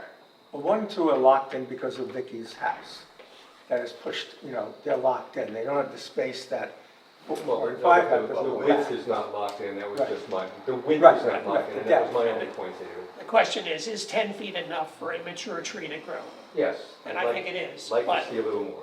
yeah. So then you're satisfied with, I said last time that I was satisfied Okay. with 10 feet, because I think that's sufficient to put in a good-sized tree that would provide enough Okay. foliage to make a differentiation between, remember, the tree can go over the driveway, it can go over the fence. Right. so, in order to, let's keep the ball rolling here, because we're on a roll. So it sounds like 4 people are approving the applicant's proposal for lot 1 and lot 2. Yes. The new lot, where they moved it over a few feet. Correct, the current Which is the same iteration, as this one. the current iteration, which has 5, 18, 10. And that gives a little more space coming down the And driveway. enough for a row of trees. Right, so, So- okay, we've got 3/5 of this figured out, okay? We now have to figure out, We should also Resolve hear 4 from and the 5. public. yes. Before we and make any- Before we go any further, we're talking a lot. Have, the public hearing is still open. We'd like to hear from you guys. Yeah, I have something to say. So I just want to clarify a statement that Victoria's made a couple times. You made it last time, you made it this time. It's big generalization of what the neighbors want. And there was never like the neighbors all getting together and coming up with a plan. We all had variations of things we wanted. It was input. One of the things that I argued for was more greenery around the building, because it was this big block of cement and there wasn't enough greenery around it. There was no place for the people in the building to go and have a barbecue with their family if someone came to visit. So it was always about adding trees. And in fact, I was one of the ones arguing for a front entrance to integrate the building into the neighborhood. Not to hide it, not to put a 10-foot fence around it, but have it be part of the neighborhood. So when you walk by, you have a front door, it's like everybody else on the street. So I just wanted to clarify that, We're because only talking about lot size at this point. you were clarifying that we were all, the neighbors wanted to hide the building. And that was never, at least my intention of hiding the building. We've heard a lot about the landscaping, so if I misunderstood the requirement for the buffers and 9-foot screening, but Right. the lot size, during the public hearings, comments were Because made if you that have they one wanted bigger lot lot sizes. instead of 2 lots, you naturally have more green space around the house, right? There's room for bigger trees. So that might have been comments that were made, but it was really a lot of discussion about green space for the people who live there, and green space shielding the people who are buying the lots from having people look down from their third-story window into their backyards. Yes. So, just hearing everything, We should oh, I'm put Steve names on the Miller. record. Steve Miller, a little bit biased, Miller as On the other side, in sharing the chain link fence. 27 South. 27 South. So, when I hear what Jeff is saying, I have to say, just overall, as the neighborhood, and as the neighborhood that you live in, David, that is very much something that needs to be voiced, that any little inch of buffer, green space, is going to improve the entire feel of the neighborhood. If there's been a lot of discussion about the distance from Mulberry of 4, that's 4, right? Like, 4 is south. 4, right, I know, but I think you could accommodate two of the things that were voiced here. Darren's idea of coming into that space, into the upside down mailbox flag, and giving the original green space that was on the west perimeter, that was originally approved by the trustees as this project going forward.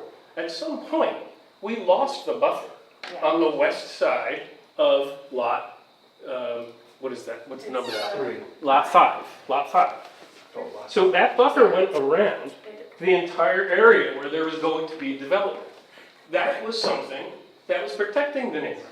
That was something that a 10-foot tree could grow. And that is something that actually brings green space and oxygen into our And if you neighborhood. slide them back, you lose your buffer. That's correct. Right, so if you move them toward, if you Well, moved everything still there. east, 10-foot setback. Yeah, there's a So 10-foot that- setback. Yeah, There's So still if- a buffer. The buffer's still there. no, behind the Correct. school. It's But I'm talking between about on 5 line and- 5, if those two properties, lot 4 and 5, were centered, so coming into the east, even 5 feet, as Darren was saying, then you have that buffer back on the west side. And like I said, yes, I am biased on that, but there are 6 mature hemlocks in that very space That are there now. that are there now and have been there forever. And on the chain link fence, all the way across, is just an area where there's just invasive plants. That chain link fence has got to come out. But if that coming out would provide that more of an 8-foot buffer, I believe, in terms of exactly where the chain link fence is. So it's just coming forward a little bit. That's what Or come, right. The applicant won't be providing a 10-foot buffer Yeah. on lot 5. That's not part of the proposal. Well, there's a 10-foot setback. The setbacks So there. it's Sure, equivalent of the 10-foot. We talked about this, that we can't at this point, like, we as the applicant owner of the building lot, will, and in the district zoning has been, that 10-foot buffer has to be there. No, it's a 10-foot setback. Setback. But they're not going to make a vegetated buffer because we don't know where the house is going to go at this Right. point. So, Well, it's not going to go 10 feet closer Well, than they 10 feet. can't, that's against the law. sure, but, they're That's not just going the to create house. a vegetated buffer for a single-family home between the. No, but nothing actually Exists can go in there that now. 10-foot, the septic can't go in that 10-foot buffer either. The septic fields have to sit 10 feet away. Yeah. Brian, am But I they'll right? maintain that setback. The setback is there. But But the point is, there's 10-foot of area that no one can build anything Correct. in. And at site plan, we'd have to discuss what that 10-foot buffer might That's look right. like. Sure. That's right. But you're not taking away the 10-foot in any of these scenarios, because we wouldn't let you. it is not precluded. Right. So the 10-foot buffer on lot 5, Is there. There's there. no buffer, there's a setback. And well, there's a setback. Setback, It's okay. just, if they had drawn it green, it would be more pronounced. Mhm. Yeah, But it actually should maybe just be green, and you would No, see because that the there's green 10 is feet. vegetated. Fair. That is, Okay. I'm trying to also be a little bit careful about what I'm able to actually propose, right? And what we're able to You will vote own lot and 5 one of legislate, these right? days. Because it's a house. The Right. individual who comes to propose a house before this board will have a creative architect with all sorts of ideas, right? That will have to be revisited and discussed. Of course, they won't be building within the 10-foot setback, but maybe the house will go on the other side and the driveway will be over there, like, Right, we don't know. We can't You can't even get to site plan of 6 Mulberry, let alone site plan of 1, 2, and 4, and 5, which would be down the line. So one thing. We're 3/5 of the way there. We have to come up with an agreement. Comment. I'm sorry, I Yes, just go have a ahead. quick question. Will this be open, because I do have some comments, but I'd like to submit them as an email or a letter? So can I do that, or is this? Yeah, I don't we're not understand. going to close the public hearing until we're ready. Okay, Yeah, good, so so- I won't speak tonight. It would be helpful to hear them because hopefully it'll be the last revision at the next meeting. I'm not prepared. I'm coming off of a couple of different issues in my life, and I'm not prepared. So I'd like to sit with it, and If you can send them to Ryan, that would Yeah. be helpful. And Thank you you. share them with us and Vicky. Yes, please. I'm So, not one of the issues, by the way. Yeah, he's like, Maybe I am. Probably am. So- so one thing we didn't go over tonight, and I would at least like to have them up on the screen, are the renderings to show what I mean, the, I don't know if it's helpful, to some extent, I think it is. Yeah, I'm not sure but- it is either, but. okay. Yes or no, David? Sure, I mean, Yeah, I we think can the flip public through them. should see One thing I want to be very clear about these renderings, right, is that it is not the architecture, the specifics of window design and houses and roof lines, and none of that is being proposed, right? On the lots. Right, And even on the building to some extent, I've washed the building out, right? I haven't shown you brick textures and lintel details, and that's Right, what that's we're later. focusing on site plan.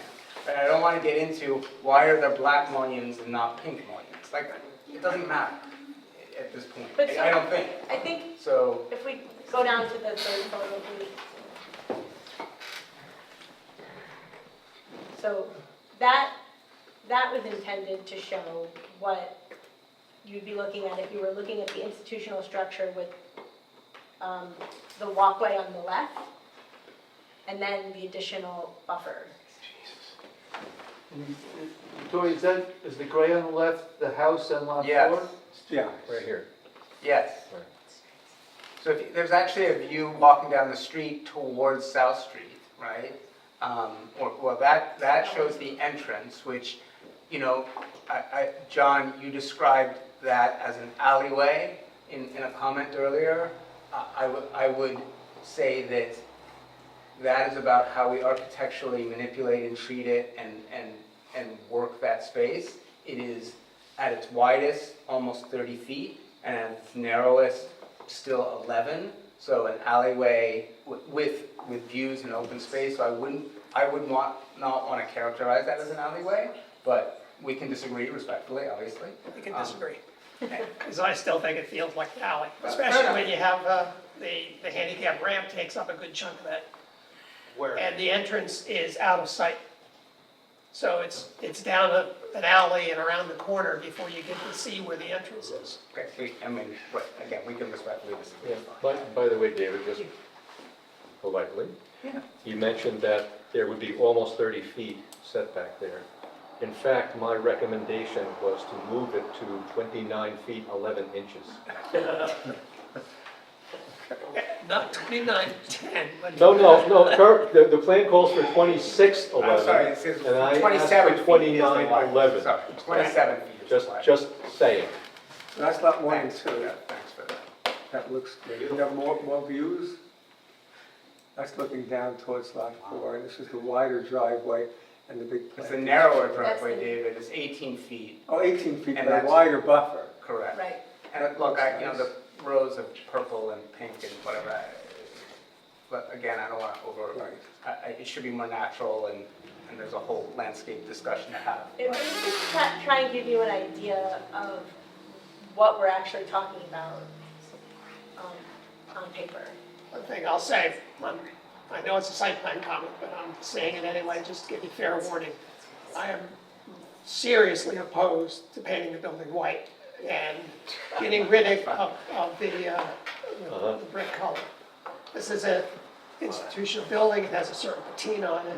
It deserves, it has brick patterning, it deserves to be brick, not look like a transformed into a modern building with white and black trim. I think it was that the red in the rendering just looked Yeah. You beat me to the punch on that, John. I took them to the whitewashed images, just so that there wasn't features in them. Do you have concepts of 4 and 5? It comes off looking like something Corbusier would design. Only what the plots would look like, David, from an aerial view. See, that's, if you look at the corner lot there, lot 4, that's my point about how the angle of South Street sort of creates this funny relationship to the Buckley School and the front yards of the other buildings, even though it's set back the same 10 feet. That was my point. Yeah, so that's why I was a fan of the mailbox, the upside down mailbox flag, but just being smaller so that it would have to shift a little bit upscreen. And just to be clear, I never envisioned the entrance coming off South Street and making a U-turn. The entrance was always designed to come off Could I also ask the board? Mulberry Street. In this rendering here, is there a conflict if on that eastern edge of the house on lot 4 being not a front entrance, not the front of the house, yet still that close to Mulberry Street? It does look very close. Yeah, I mean, this required 10 yards, 10-foot setback. That's the Well, side yard setback even on a corner lot. Well, okay, because But- the setback is usually from an adjacent house, the side setback is usually from an adjacent house. which Yeah, is but on a corner, you Here, have you have essentially a two essentially front, which functioning is corner 10. building that's right up against the corner, but it's going to be the side of the house. Yeah. So I'm just asking whether the board has a reaction to that. I'm not saying for myself. So I think it's awkward that, Yes. because there's only 65 feet there, even if we keep if we don't expand the alleyway. So in other words, So another that's ben- not enough depth so to in other words, really another put a benefit corner of pushing house the- on the Another benefit corner. to pushing the house west is not only to give it a little bit more backyard, but it's to give it a little bit more buffer from Mulberry Street Just, on the side. to be fair, we could push the house without changing the lot line, though. I mean, it's just that he put the box there. The box could easily move. Right. When you That's say my you can point put, of the no-fly well, zone. how would you do that if That's you're not site gonna, plans. if you're not gonna design the construction of the lot at the subdivision stage? Well, that's what we were talking about. Just- Or, just- you know, That- the next, we'll come back with. Future site plan. Right, but just You could flip that and have the house there and the septic there. I mean, it's just gonna be a box. We're just trying to figure out the boxes. Right, but that is site plan, so to Victoria's comment, we don't know if the house will get pushed back, because Darren brought up some various options of, is there any way we can figure out to provide more softness and move that back a little without modifying the lot line? The fact is, the side setback would be 10 feet. And whoever owns this lot and comes to us with a site plan, the code says 10 feet. And we don't actually have, we can't legally say, oh, but for you, it has to be 15. So, Mr. Christensen, what we were talking about earlier is putting, potentially, as an option, a deed restriction over a portion of the lot that would prevent it from being used, so it would exceed the setback. And so Okay. the purchaser would buy on notice of that restriction, and they would be bound to it. So, Why wouldn't you put the lot so that it can be usable by the people who live in the big building? because that would allow it Because to be then you're just usable- creating that would allow it a to be side usable yard by that the can't be house. used. Well, I think there's some disagreement among, even on the board, but certainly with the board and us as applicants about how much space that needs to be, right? Well, we So- can argue about that, but it seems to me if there is space there, it should belong to the big building, not to the Let's, an I thought unusable about side yard for the let's house. talk about that conceptually for two things. One, there is space behind the parking lot that can be used for barbecues and parties and that kind of thing. And I would submit that when I drive around the village, I don't see people really hanging out in their, people aren't having the parties in the front yard on the corner, they're having them in the back. No, I'm not talking about barbecues. I'm talking about people who gather around their front entrance and meet their neighbors and talk to people. Having a welcoming front yard, front entrance to your building, and not having it around the corner in an alley. That's my characterization. But giving some space and some visibility to the entrance to that building, which is going to be on that side, whether we agree with my position or someone else's position. So that there's a feeling of entrance there, that you can visually see the entrance from both South and Mulberry. And that people could gather there and have some lawn chairs or some outdoor seating or benching where they can talk to their neighbors. I mean, I would argue that's in the best interest of the applicant to improve Lot 3, but I would also argue that it sort of hurts the value of Lot 4, because now you have this situation where now you're surrounded by the public on two sides, actually three sides. So it's almost something that, you know, And lot curious to 4 see is what you come back overlooked by and say. this massive, it's the most affected lot on the It's, property. and it would be more affected by having public space on the east, in my opinion. And that But- might be a worthwhile compromise that you guys would The consider. applicant will be proposing a seating space in front of the building along the frontage.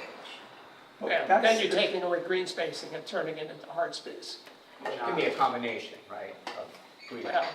what you're showing is 90% hard space. Again, we are not in site plan. We're not- I'm just Right? trying to I get know, but that's what we're to the seeing. last two lots here and the Widen the flag. sidewalk. We're stuck on the lot 4 and 5 and the flag. If we make that decision, we can draw the 5 boxes and move on to site plan.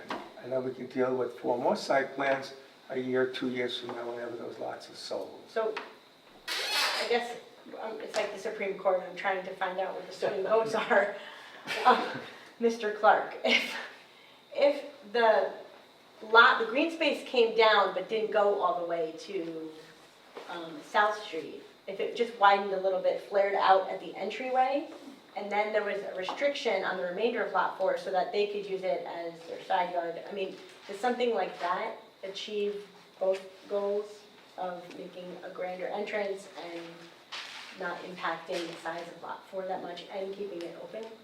Well, obviously, we're gonna come to a compromise. And what I suggested may be narrower. Or, you know, maybe it doesn't go all the way to South Street. I think that makes Lot 4 a little awkward if you have an angled corner. And it becomes less usable, whereas I think it could be usable if it actually extended to South Street. But, you know, I would like to come to consensus on the board rather than having it be a 3-2 vote one way or the other. So I'm agreeable to discussion on that point. I think it needs to have a larger feel of landscaping, open space that leads to the entrance, which I envision on the south side of the building, rather than in the back corner. And I think that's consistent with what the code says. And whether it comes down to the corner or not is dependent on how usable that space is for Lot 4. I would contend it becomes less usable the more angular it is. So that's why I think the other version makes that space usable as a landscaping element and a visual entrance to the bigger building. Perhaps Darren's idea of a smaller flag, you know, I like that idea. Pardon? Can you repeat that? Sorry. That's a smaller flag. Well, Darren said that, you know, the upside down flag would be, you know, a smaller flag, not all the way back. But we have to give them Compromising something, between. we have to give them something to change and something to present. They've already made the changes, or some of the changes to the right side. We have to do this, or we're not gonna get this done. We have to figure out and tell them what our consensus is. One thing that we just quickly whispered was maybe even widening the sidewalk on Mulberry Street. So from South Street to the front of the building, let's say, if the sidewalk gained a foot or two, that might also help in this, you know, we'd have some no-fly zone, but a wider sidewalk, so there would just be a more pronounced connection and, you know, creates a little more impervious. But to your point, John, you could kind of flare out of the building a little bit more. I'm more naturally. interested in green space than a wider sidewalk. I think the sidewalk is sufficiently wide, but, But I'm just thinking kids on bicycles or whatever, or something like that, just. I don't know, we're gonna be here till midnight, and we're gonna do it again in 2 weeks. If we don't figure out what to tell them to do, like the board consensus is. About Lot 4, I guess is what we're talking about. well, I think we ought to consider it for 2 weeks, and not try to force a decision now, a compromise decision. But they need to come back John, with can I something ask a question? specific for us to vote on, all right? Can Can I ask a question or maybe even a recommendation? The buffer behind lot 5, I'm not sure what the intent behind that was, but if you were to reduce that, you don't really have much of a sideline from Mulberry. If you reduce the buffer there, then you give the applicant more flexibility of how they lay out lots 4 and 5. Maybe lot 5 becomes a little bit less narrow, now it's deeper, and then you can lay out more green space, whether it's on the corner or to the north. And wait, I'm sorry, when you say reduce the this. So you have a this clear here? buffer there. Yeah, when you say reduce it, you mean make it closer to the building? Basically push lot 5 back so they can make it narrower. Back. That was in my proposal, actually. Yeah. And the way I was able to do that is to question the size of the required septic field, which I think is an engineering question. Because the way you have to have a 10-foot buffer from the septic field. So that's the reason that green space goes there and can't be reduced unless you reduce the size of the septic field. What's shown is 10 feet. Yeah. Also, the law requires a 10-foot buffer. Yes, that's what I'm saying. So in the original site plan, this one, it shows a primary and reserve septic field behind that building. But the reserve is a third bigger than the primary. And I was wondering why that is. And so if you look at it in the version that I sketched, I made them both the same size, which allows you to push back the rear lot line of lot 5 to give you more depth to the lot. Both 4 and 5 would have a little bit more depth. Mr. Clark, could you show the engineer the plan you're referring to? See, this is, I wrote it here, but I gave that copy away.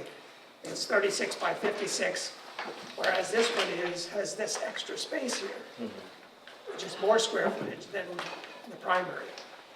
So I'm wondering if indeed you can't just push that back 10 feet and have this be the same size as that. And that way you get a little more depth on lot 5 and lot 4. That was in the version that I did. Yeah, So you can look at that and see if that's a possibility. see how the trenches lay out, because that, Yes. you know, the boxes might look bigger, but it might be borrowing some of that area for the reserve, the actual. All right, we'll take a look Also, at we it. did that because we added a unit to the building, right? We added a bedroom to the building. Right. When we went from 9 to 10 units and lost parking in order to accommodate the septic. Right? Yeah. That was why you have this little, right? Because previously we had 9 units, but we had 2 more parking spaces. And you and I discussed it, like an extra 1-bedroom unit in there, the affordable unit, we need to lose 2 parking spaces and convert it to septic. All right, well, the way this is shown doesn't make sense to me. Okay. And if indeed this is what the requirement is, then you have extra space here. But maybe it just didn't get represented right. I think it might be oversimplified by the 2 boxes, it might be. Yes. All right, we'll look at that option as to whether the septic field is larger than it needs to be, and therefore lot 5 is narrower than it, or has less depth than it needs to be. So in that case, in that scenario, your vision there would be, just so I understand, it would be increase the depth, reduce the amount of lot for lot 3 there, in that location, increase the depth of lot 4 and 5, and then take whatever you lost and stick it on the corner. That's what the plan shows. I think the more usable space for the residents is going to be in the rear of the property and not That's hanging why I out in wanted the to make corner. it more deeper by another 10 feet. Oh, No, but that's lot 5. she's talking about the rear of the Residents residence of the from multifamily the multifamily. structure, that's their recreational area as well in the back. Yeah, but there's a lot of space back there for recreation, and I don't think there's enough up front. That's, I can sacrifice a little in the backyard if you get some around the entrance.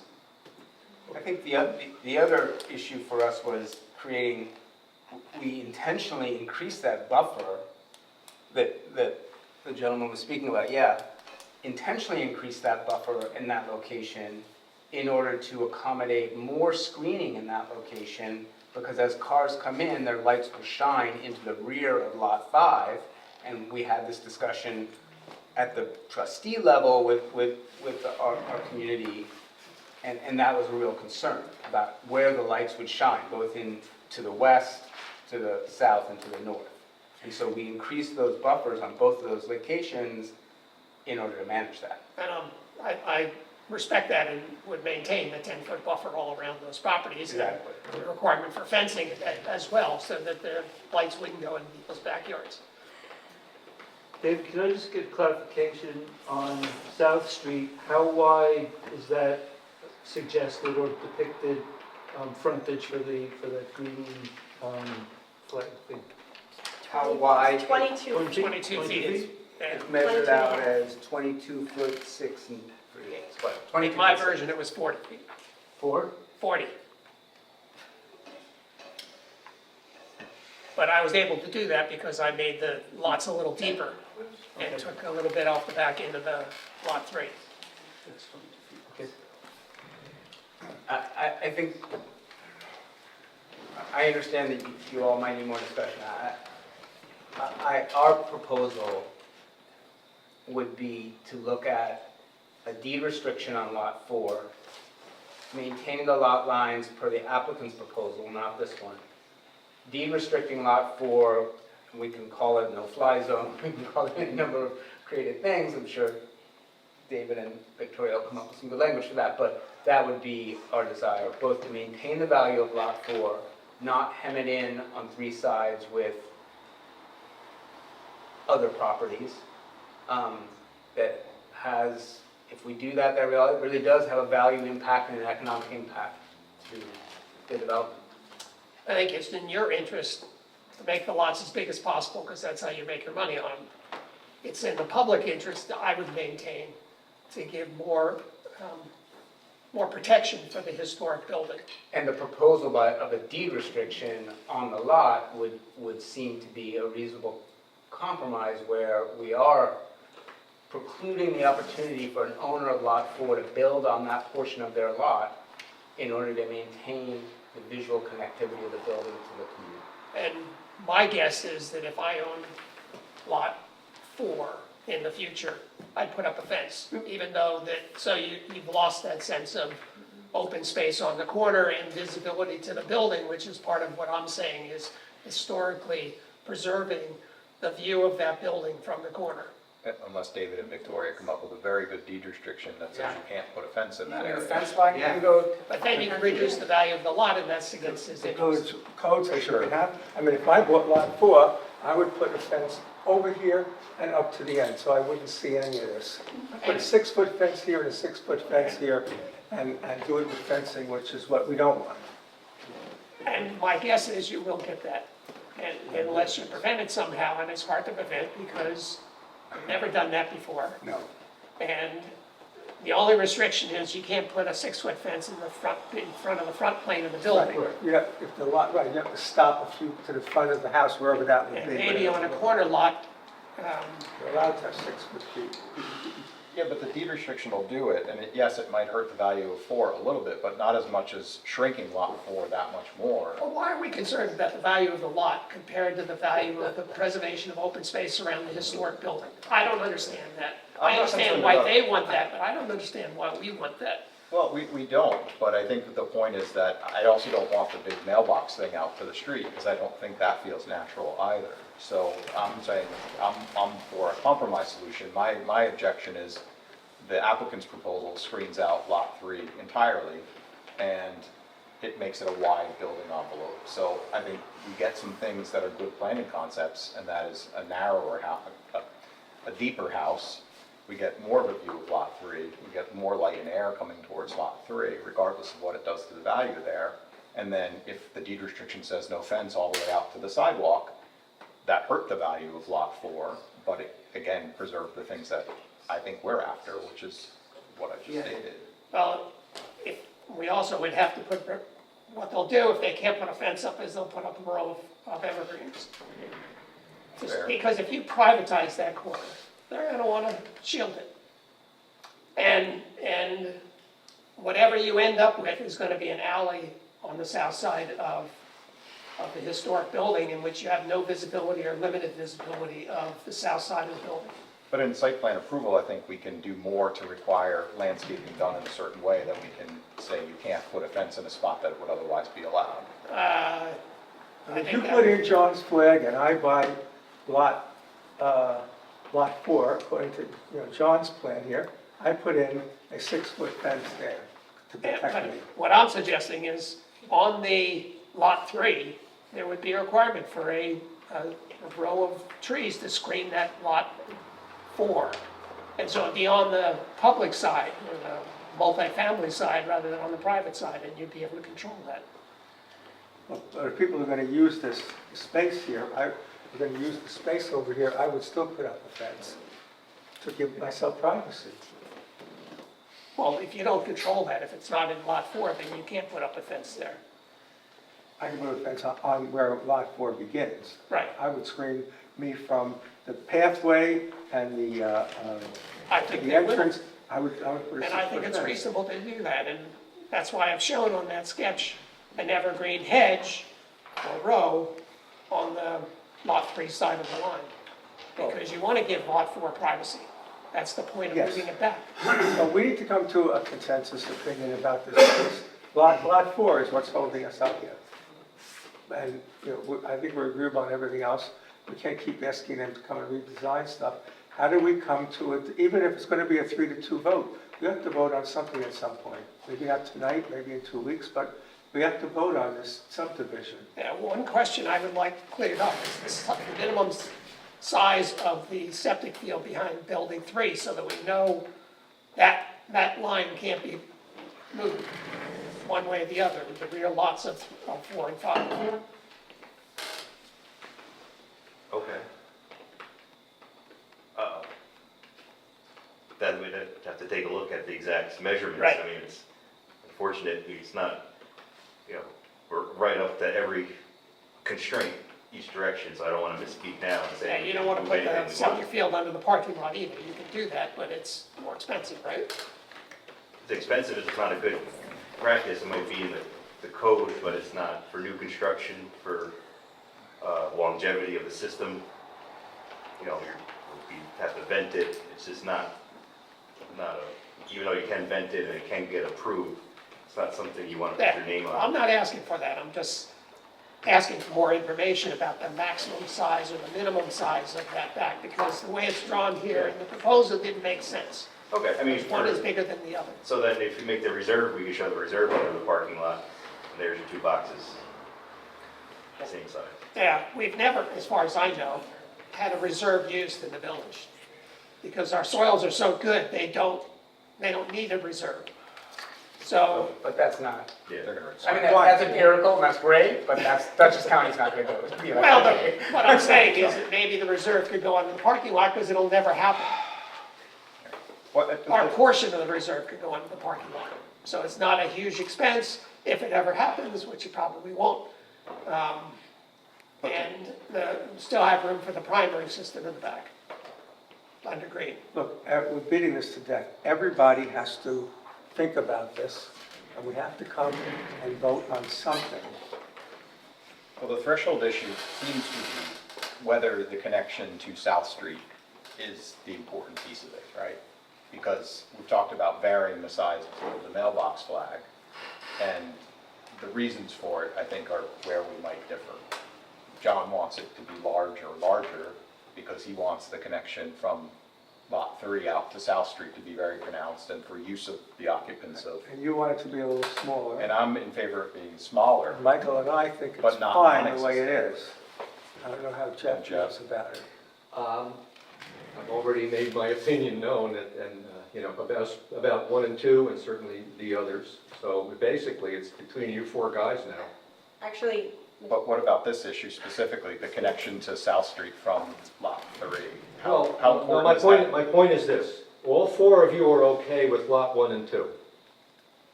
I am. If 3 of you can agree on what to do with 4 and 5, We can vote. they have a plan. I'm not okay with 1 and 2. so But, Well, that's But it. you don't want to weigh in on 4. I can weigh in, but, if we don't get, like you said as well, John, You're concerned about green space, I'm concerned about green space, and that's only why I've asked for a few here, right? But, you know, Well, we can't take separate votes on a partial subdivision, those in favor of 1 and 2, and it's 4 to 1. No, no, And then all those in no, it's favor gonna of 4 be- and 5, we can't, we have to come to a consensus. The guys have got to think about it, they've got to think about it, and we have to come to an agreement and be able to figure this out, or else we're never gonna get this done. We're gonna do one more alternative based on what was the discussion tonight. All of the alternatives are compliant with the zoning law and the zoning table. And so we would ask that the board vote up or down on, whatever it is that we submit for the next meeting.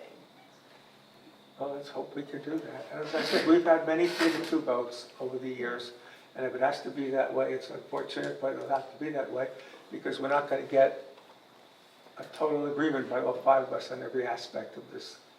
Well, there's one more slight tweak to the no-fly zone, which I think is important to mention because, and that's the reason I asked the question whether it's important to have people connect directly to South Street from Lot 3 or not. And that is, it doesn't need to be made a no-fly zone. It could still be attached to Lot 3, but if it's smaller, it could then be heavily landscaped to do what John is hoping the residents of 4 would do and suspecting they might not. But the question would be, can you just fill it up with vegetation, pretty vegetation, at the expense of the owner of Lot 3 and allow that to exist and be maintained by Lot 3?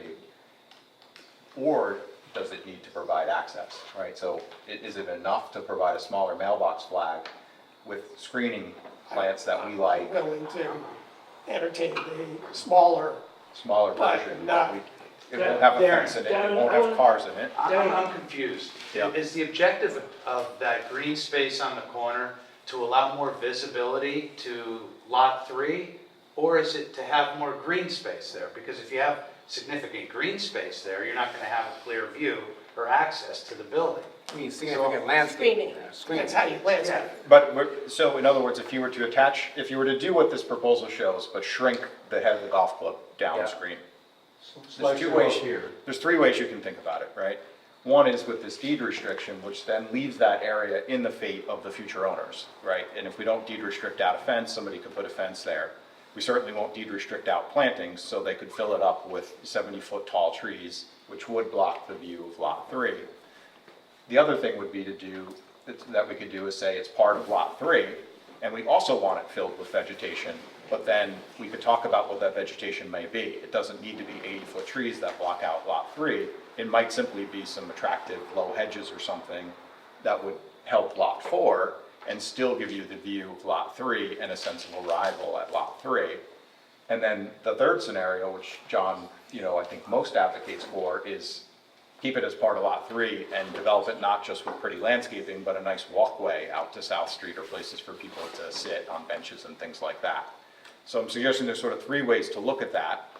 And for me, the 2 that allow it to have some sort of buffer to keep the house away from South Street are my preferred, rather than the third one, which allows people to heavily utilize it, because I feel like then Lot 4 is surrounded by people, and I'm not just so convinced that it should spill out onto South Street that way. The advantage of your 2 and 3 option, which is whatever's of that corner is maintained in Lot 3, Right. is that we have control over the landscaping in Lot 3. Correct. Because that's part of site plan. Right. And so we can dictate it. If it's a deed restriction on Lot 4, we lost all control over what controls that unless we do some sort of, David, try to think of every option to put in a Council deed might be restriction. overruling you, but. David, It's my impression that all of these questions, if we desire to do so in the coming weeks, are subject to site plan. We can restrict the development of this entire, right now the site plan is going to be coming before the board, that is before the board, although we're not talking about it tonight, is the entire, what, acre and a half? no, it's just Site plan will just only Lot be on the 3. Berkeley Lot School. 3. But For the now. site plan review is only For on the Buckley's Villas, but in the same way that John was saying that if that arrowhead, if that golf club is part of Lot 3, that you can control in site plan the vegetation, doesn't that same argument hold true when Lot 4 owner comes to you in site plan review? Why wouldn't you have the same control over Lot 4 and its vegetative We never stack? control vegetation as part of preservation. In fact, in the So it's preservation only on law Lot 3 says. that that's happening? What? That would only be applicable on Lot 3? Yes. Yeah, but we- Because on lot 4 and 5, or any of the single-family lots, it specifically says in the historic district law that vegetation is encouraged, but we don't have any control over it. And the only thing we've ever done historically on that is require street trees in the public way, rather than say you have to have these sort of landscaping elements in your backyard. So, With large Three's projects, a But Mr. multifamily Ward, building they- and it's they- bigger in scale and there's other requirements on it. They will So- come into site plan when someone purchases them and wants to build a I home. understand. We're just not doing site I plan. understand. but with 6 Mulberry, it's a large project. With the hospital, we approved the landscape trees and everything, and we put it in that they are responsible. When tree number 47 dies, they have to replace that tree. Yeah, And we we understood would that. probably do that with 6 Mulberry. Yeah, we understood that coming We into don't do this. that with individual lots, other than street trees, which the Yeah, tree the only commission reason I bring it replaces. up now is because you have a choice to make if you're gonna propose the deed restriction, if you're gonna propose it as part of 3, if you're gonna, whatever way you're gonna come in with next, you're just putting the options out there for you to consider. But may I suggest, the first step for the board, perhaps, at your discretion, should be to determine whether we want to pursue John's idea of, as I understand it now, physical access from South Street to Lot 3, i.e. some sort of a path, Right. I never proposed that. okay? Well, I was talking about visual access with the entrance being so on you don't Mulberry want, Street. so you don't want an actual physical path from South Street to No, Lot 3? then I think it becomes a shortcut. There's already a sidewalk. Yeah, there's a sidewalk, you don't need Okay. another path. Parallel. Yeah. But weren't you saying people from 3 would use that area? Like it would encourage them to, if it was 40 feet, to use that space? Yes, So then, but not as a Okay. walkway to Okay, but South as a- Street, But as if you a put benches, Place-to-place place soccer. that, kids run around and if we're abandoning a sit physical down with the path, a neighbors. physical path, then the next step might be for the board to decide how wide a vegetative buffer, if any, it wants. By width, I mean the east-west width going up to Mulberry Street. And let's say, because it's not even, let's say the width up to South, both widths up to South Street and to the property line. Once we decide on that, in other words, the physical design, then we can figure out what the optimal lot line is going to be. And if there's going to be some adjustment to the septic system in the back that might affect that, we probably ought to do that in real time as well. But the most important thing is how much land do we want on the east side of those subdivided lots. and if you do put the flag in seating for the residents, then it's unsupervised, and in the evening, there's no place for kids to hang out. I think the police chase them out of the village parking lot. They'll start hanging out there. And I worry about the South Street neighbors. are they hanging out in the lot across the street? Has that been a problem? Are they hanging out in the front yard of the Catholic church? That's No, not a problem. they don't hang out in front of the church, but. Well, there's a there bench has there, they been can all incidents. hang out there with beer and In the skateboards, village you know? park. It's, I don't think that's the issue. And especially if it's landscaped well, so that it doesn't provide that sort of cut-through, where it becomes more a feel of a public space as opposed to a private space. Well, why don't we do this? Let us put together a proposal, we'll get it over to you based on the discussion we've had here, and you can take a look at it or hopefully vote on it at the next meeting. Hopefully the compromise we put forward will, I doubt it'll satisfy everybody, but maybe it's a happy medium. If I understand it correctly, some of the options are this as proposed, maybe with a little less space here, or as Victoria has suggested, something like this with a deed restriction along this part of Lot 4, which might cause the line between 4 and 5 to move back, but in this scenario, these are 8,500 square foot lots anyway. So there's enough to work with here to put a reasonably sized house on both of them, even if you move this back a little, and put a little bit of a deed restriction here, which would make that area, according to the specifics of the deed restriction, the responsibility of the owner of the house on Lot 4, who wouldn't want skateboard kids sitting in the side lawn, et cetera.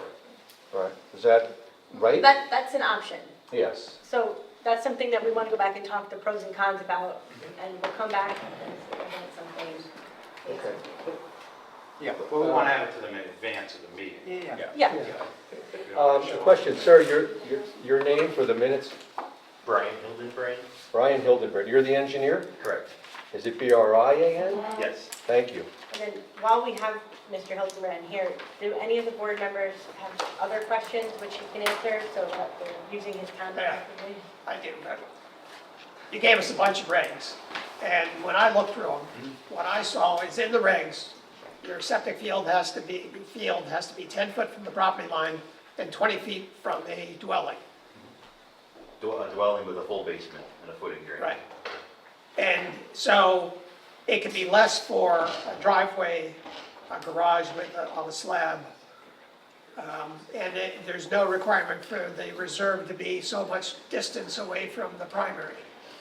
I mean, it has to be constructible, so I usually, if it's 5 feet, 6 feet, because there's, you have to make. Yeah, room so for a the little physical gap, pipe. but not a 10-foot minimum or a 20-foot Nothing, minimum. no, it has to be, So that gives a little more flexibility on the lot, that's what I'm saying, because the garage can be closer, the driveway can be closer, the separation between the two fields doesn't have to be a minimum distance, Right. other than a workable minimum. no, but the county will come back and say, hey, your reserve doesn't make sense. But you only show them 3 feet. close, relatively close together, like Yeah. 3 or 4 or 5 feet apart. Right, that's if you have enough room for the four I inch think- pipes to plumb the system properly. I think as Brian's pointing out, this is probably the foundation and, Yeah. so in other words, this being the absorption field, that's 10 and this 10, so that would be 20 feet in Right. the way these are But proposed. it can be less here to the garage. But the garage, as proposed, the garage does, call it obstruct the 20-foot setback, even though it's a permitted obstruction. And adequate space here and here, too. Yeah. You probably have footing drains either, so you'd probably be a little closer to the house, right? Because you have nowhere to daylight. Well, it's still the basement, or not a basement, the primary residence. We'll have to look at, I think it could be closer if you don't have footing drains. You surely have basements, but they just might be a helpful parameter to look into. I want to say it's 15. But you're sure this works, that the Board of Health hasn't approved any of this? You sure your calculations are right? You won't down the line come down and say, well, you know, it's a little too small, you can't have 2,000 square foot house, 3 bedrooms, et cetera, and you need to have bigger septic fields, and that throws a monkey wrench into this. right, no, we've gone through the steps of the soil evaluation, the deep testing, the percolation testing, so we did the behind the scenes work. And you're pretty sure this is okay? Oh, yeah. Okay. So the only remaining question is the anomaly on the size of building, the septic field in lot 3 doesn't make sense from the drawings, you're going to clarify that. Yes. Okay. So we'll have something, it's Tuesday, we will have something for you to review by Friday. Awesome. I mean, a plan, much like what we're looking at, right? I don't know that we need another set of renderings. Same. No, you know, we'll be okay. Okay, I like the 2 options. Thank you. thank you. So, motion to continue the hearing. Oh, We don't need a motion to continue the hearing. We're going to keep it open. The hearing's open and this case is open. And we're coming back in 2 weeks? Yes. Okay, thank you, everyone. And we will resolve the demolition Permit. resolution at the next meeting, hopefully. Unless something really goes wrong. Thank you. Thank you. Thank you. The next item on the agenda is 22 Livingston Street under continued business. It's amendment to the site plan. First, I want to thank Jeff, and I want to thank Darren for going out there, meeting with the homeowners, looking at the property, and writing a very detailed report in response to Justin's comments about what happened here. So, is the applicant here? Yes. Well, Okay, this is Laura Pendergast. Yes. Good evening, Laura. Your patience, Hello. you're very patient. I don't know how you guys do this. They're not always this long. They're lying. I was gonna say, Renee looks like you're falling asleep over there. well, he's getting paid. We're not. Oh, well, that's good at least. That's a bonus. Okay, so, you guys, there's like a 16-page report. And I don't know how we're going to approach this. I guess I would ask Jeff and Darren to comment. I guess the issue here is that you should have come in for a revised site plan when the incident occurred with the first contractor. Said the second contractor wants to do this or do that. We don't have the money to do a tin roof. We're going to do an asphalt shingle roof. We don't have enough money we're not going to build decks in the back because we don't have enough money to build decks in the back. We could have addressed this right away and dealt with it at the time instead of now coming back to it when the building's up for sale and you don't have a C of O because we have to have an approved amended site plan. Right, well, I think it was just so scattered, like it wasn't, you know, this pinpointed spot when, oh, the contractor screwed everything up and we would have been able to like sit down and think about coming back in and revisiting things. The other component to that was we didn't know that things were not being followed. Somebody removed the chimney. The chimney came down, yes, somebody removed the chimney because it was, so Dan's plans was to have that chimney stopped, so the whole chimney was coming out from inside the second floor. There was not going to be any chimney there. He was stopping it, holding up the chimney from the roof up, so you still saw it above the house, and then it would be on the first floor. When they opened up the walls, the chimney was literally dust. It was falling apart. There was no way to save it. So they literally were touching bricks and the brick dust would just crumble to the ground. So it was just something that they could not follow the plan because it was a safety issue. And there was nothing to support it. It was so old and So crumbling. that's thank you, that's your observation about the chimney. Why don't we just run through what Darren and I saw, because what the report we put together is basically just the facts, as we saw them on the site visit. And Lara and Bill were very nice to show us around the house. So this is the front of the structure. This is a picture of the building before the renovation began. This is the approved site plan that was approved in October 5th of 2021. And I think that Darren's pointing out, this arrow here is pointing out that basically there were to be no changes at all to the front of the building. And it even said replace the metal roof in kind in the same color. So that's the approved portion of the front. Now, on the Justin Noyes, these are the statements that Justin Noyes on his visit stated. Number one, the front door, the size and type's different. There's a front transom above the front door. 2, the exterior window trim drip edge. 3, the second, number 4, and this is kind of a biggie, the center second floor window is different than shown on the approved plan. I'll show you that in a minute. Masonry chimney was removed. There's an asphalt shingle roof instead of a tile roof. I just made a note here at the bottom, my note. The second floor installed window is an actual, I think it's a 30 by 45 inch high window. This is what it looks like on our site visit on August 13th. So you'll see that this is a casement window, swings out. And it goes up high, and of course, instead of it being a semicircular top, it's rectangular. So there are rectangular shingles. This is a good picture because it shows you the eave and the width of the frieze board. Notice that the frieze board comes down to right about where the shutters on the other low windows are. Here's another view. Now, I'll go back here.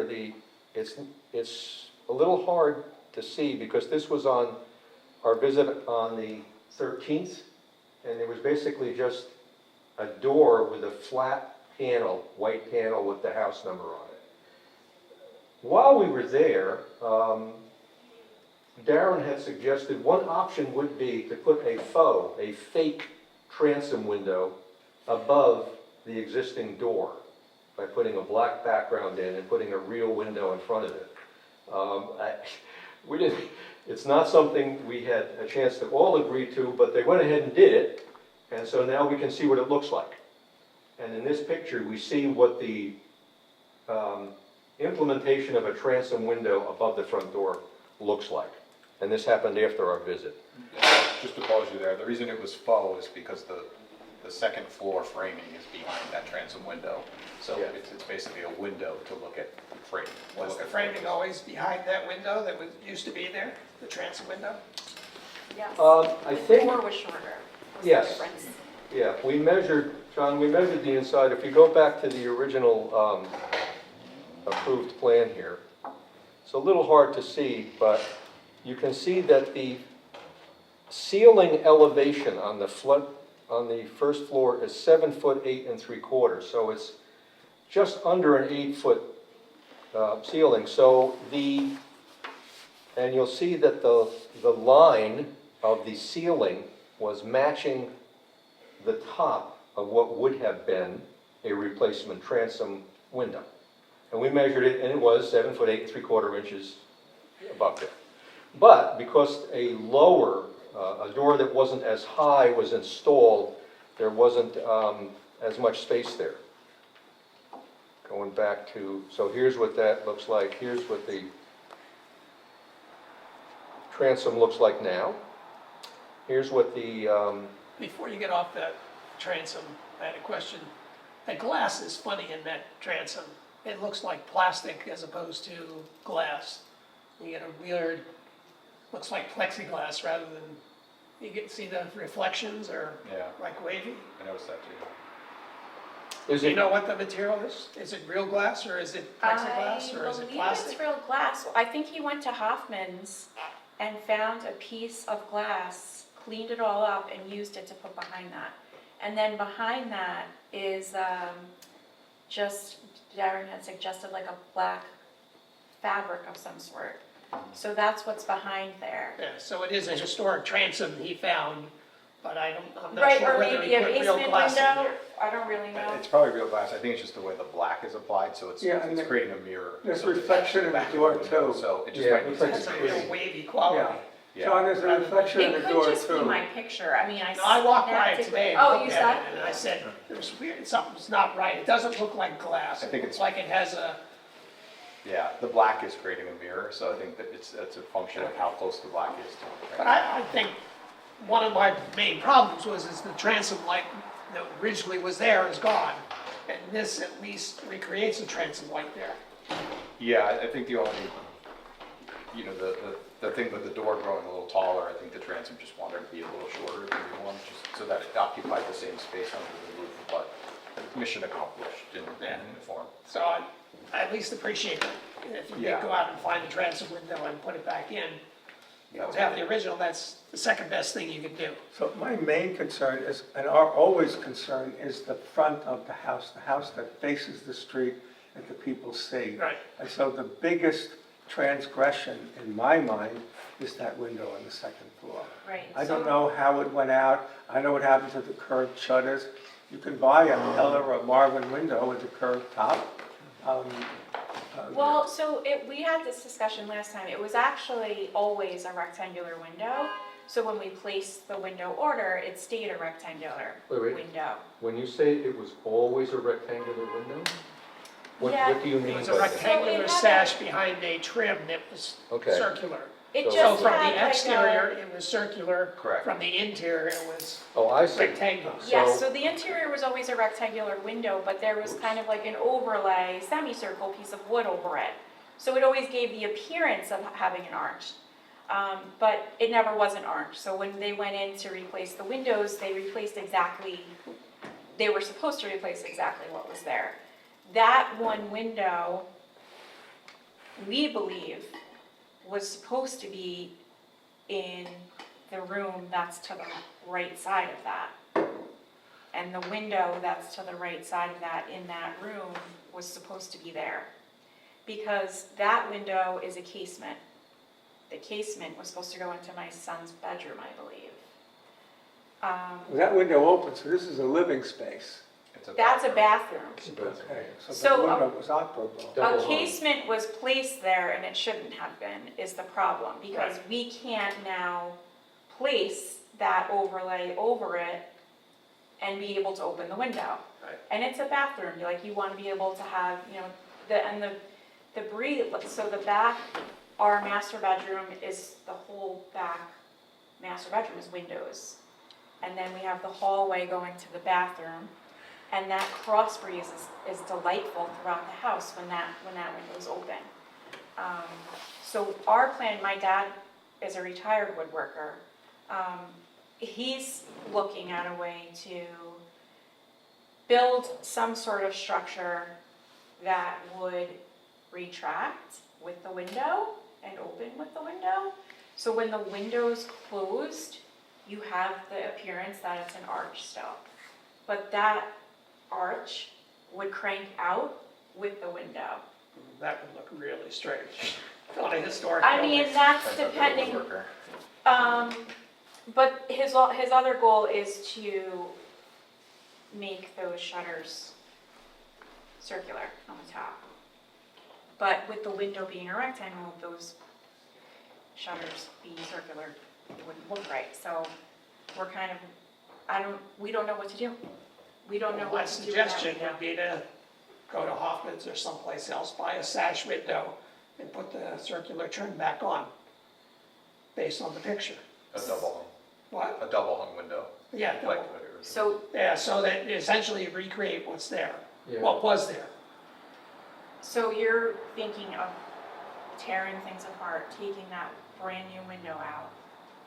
and Well, we putting didn't a approve new that brand new window. That would be from a historic preservation point of view, which is our responsibility, to make it look like it was promised to look like, which was the original. You can't go back, but you can recreate what was there. And like David said, I'm willing to forgive, some stuff on the side and the rear that was not according to the same plan. But the front, I would love to see that window look like that window again, and the transom light look like what you've done, so that the front of the building looks just like it used to. I would just do it with the window that's there and not open the window. Or they could just make it a fixed window and do that trim in And front then of you it. don't have circulation in your bathroom, which is not a good idea. Yeah, you Then wouldn't, they have you wouldn't- $1,000. yeah, you wouldn't be able to open the window. Well, financially speaking, it's hard to put yourselves in our situation, and that's understandable. Yeah. But when it comes down to surviving these last few months before our home sells with a large family, or going through construction again, paying someone to take out that window, buying the window, installing the window, that's a huge chunk of money. So yeah, I would say, in our situation, that I would rather just put the arch over the window that's there. And then the future buyer, if they wanted cross breeze, would come into us and Yeah. they would be told they would Well, I mean, put a double hung in. If you're willing to put circular shutters and a circular trim piece to match the original and not have the window open, I'm willing to. There's a fan. in So, there. so the suggestion is to do was previously done, which was to put the semicircular trim around the double hung window, except in this case, it's a casement window, which would prevent you from opening the casement window. Right. Casement window was locked down, probably So- screw it shut. You guys would have the But- look that you want, but the window would not operate. Okay, and you'd have to let any buyer know that, because it would be incumbent on them to come and, to us, Yeah. because this is a historic building. You We even put the plaque, the historic house plaque back on the front. Right. So now, another thing to notice is that the semicircular ones here, this is the line of the, it's a very wide frieze board, and it just comes, maybe it kisses over the edge of the frieze board now. And because you've got the, let me get out of here, let's move down. Because you have a casement window in there now, the way that it looks is that the, this comes completely over the whole entire width of the frieze board and is resting on the cove trim here. Right. So what would happen then is, imagine the casement closed and screwed shut so that somebody doesn't try to open it and break the frame off. And you duplicate the frame, and you duplicate it such that the circular top, right, would just about, because remember, it's going to open this way, and the peak of the circular thing, and it comes down that way, would just barely be over the edge of the frieze board here. Right. So I think this shutter, my dad was saying he would probably trim some of that shutter down. Do you have the old shutters? They were, And you can see this. several of them were little completely line. See the shadow destroyed line in here, John? construction. Oh, yeah. So this is the frieze board, and there's a And little the rest of triangular them cove were into thrown the into eave the there. dumpsters without a And single it's one. all the way past the cove. These are old Just about shutters touching the that These- have been put in this spot, so they do look like they could be modified. You'd have to be good. We got them from Hoffman's barn purposely because they had character to them. If it's done well, you get somebody to do a good job, and proportionally it looks I think it's doable. But you know, like the original, it can be done. the From the other outside thing- with no interior changes. like, we could find a buyer that would buy the house without the CO, right? So they potentially could come in and fix the house the way that it should have been from the start, depending on, Yeah, but Can you we have control Can you get a house without a in terms CO? of your application. If you sell it to somebody else, it's gonna be hard to enforce. They have to come in later and fix it. No, it goes with the land, right? Approvals run with the land. No, not but the they'd applicant. have to hire Daniel's the designer of record. Oh, right, the architect has the, The architect's on the hook as well here. right, so Right. is the car. Yeah, where's he been in this Well- arrangement? Why wasn't he overlooking this? well, he wasn't overlooking this because there apparently is an enormous fee to have on-site architecture feedback, architect feedback on the construction site. So, and they don't come out if you don't sign a contract with them to do that. And you're talking a number upwards of $12,000-$15,000. So, you know, when we started this project, it was pre-COVID, right? Everything was cheaper. Like, things, lumber was up, what, 2/3? I mean, it was just a crazy, the numbers skyrocketed from our original plan. And then because of that, we decided we would just phase it out, because we were so happy that was gonna be our forever family home. So we were gonna phase it out because COVID kind of priced us out of our original plan. But then when our hired contractor had come in and literally just destroyed everything at once, there was no way to face it anymore. You know, we were left with no walls anywhere in the home, heat completely cut off. So it was really just an emergency situation of someone coming in and making the home livable again. So it sounds like the suggestion that's on the table now would be either replacing the window, right? Well, no, replacing, one scenario would be replace the window and put the window that's the right size in. Another scenario would be keep the casement window in there, secure it shut so it can never be opened, put frame around it as the older window did, that would be a similar dimension to what the original was. Right. And put the proper shutters on such that when the shutters open, the peak of the shutters on the left and the right-hand side will barely peek over the bottom of the freeze board, like it did before and like the approved plan shows. So what that means is getting somebody in there to screw the window shut and do a little bit of woodwork around the window and get the quarter turn shutters on both sides. Right, right. Do the windows, like, these are all from Williams Lumber, the Marvin Elevates. So they were pricey, but I'm wondering, like, you know, Home Depot or Lowe's sells, what is that, Pella? I think, well, they have Anderson, but I don't know what else they sell. I know they're like, Williams you sells can get like Pella. a window for like Sells Pella, $200, right? I feel like at Home Depot or Lowe's. Do You they can get a come vinyl in window black for though? $200. Do they come in black? They do not if they're vinyl. So if I'm following you, at option 3, is you're suggesting perhaps to replace the casement window with a double hung window, as was there before, and still put the framing of the trim around it to make it Right. look like it did before, except it will be double hung and the owner will be able to open and close the bottom of the window. Well, I'm just thinking, because that was like $1,000 window, right? Uh-huh. It's a big, beautiful casement window.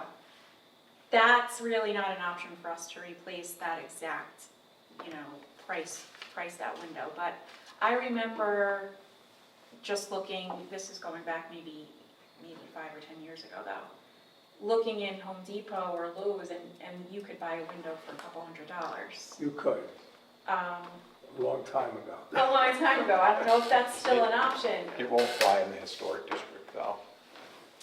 The type of window matters? Yeah. Well, actually, I don't think there's any requirement on windows. But we've never let anyone put vinyl windows in a historic district house. Yeah. I think we have. Solar simulated I think vinyl lights. that was vinyl. No, this is aluminum clad. No, I mean the one that was The one there. that was there. Yeah, that was a vinyl. Yeah, I think we have, as long as it doesn't take out a historic window and put a vinyl window in its place. I thought you were going to try to cover that with a curve and Yes. Dad was gonna cut some shutters, that would, But then they don't get airflow. so Yeah, they I was don't just get thinking reservoir. I just was thinking if there was like $200, we could replace the window and still have it work.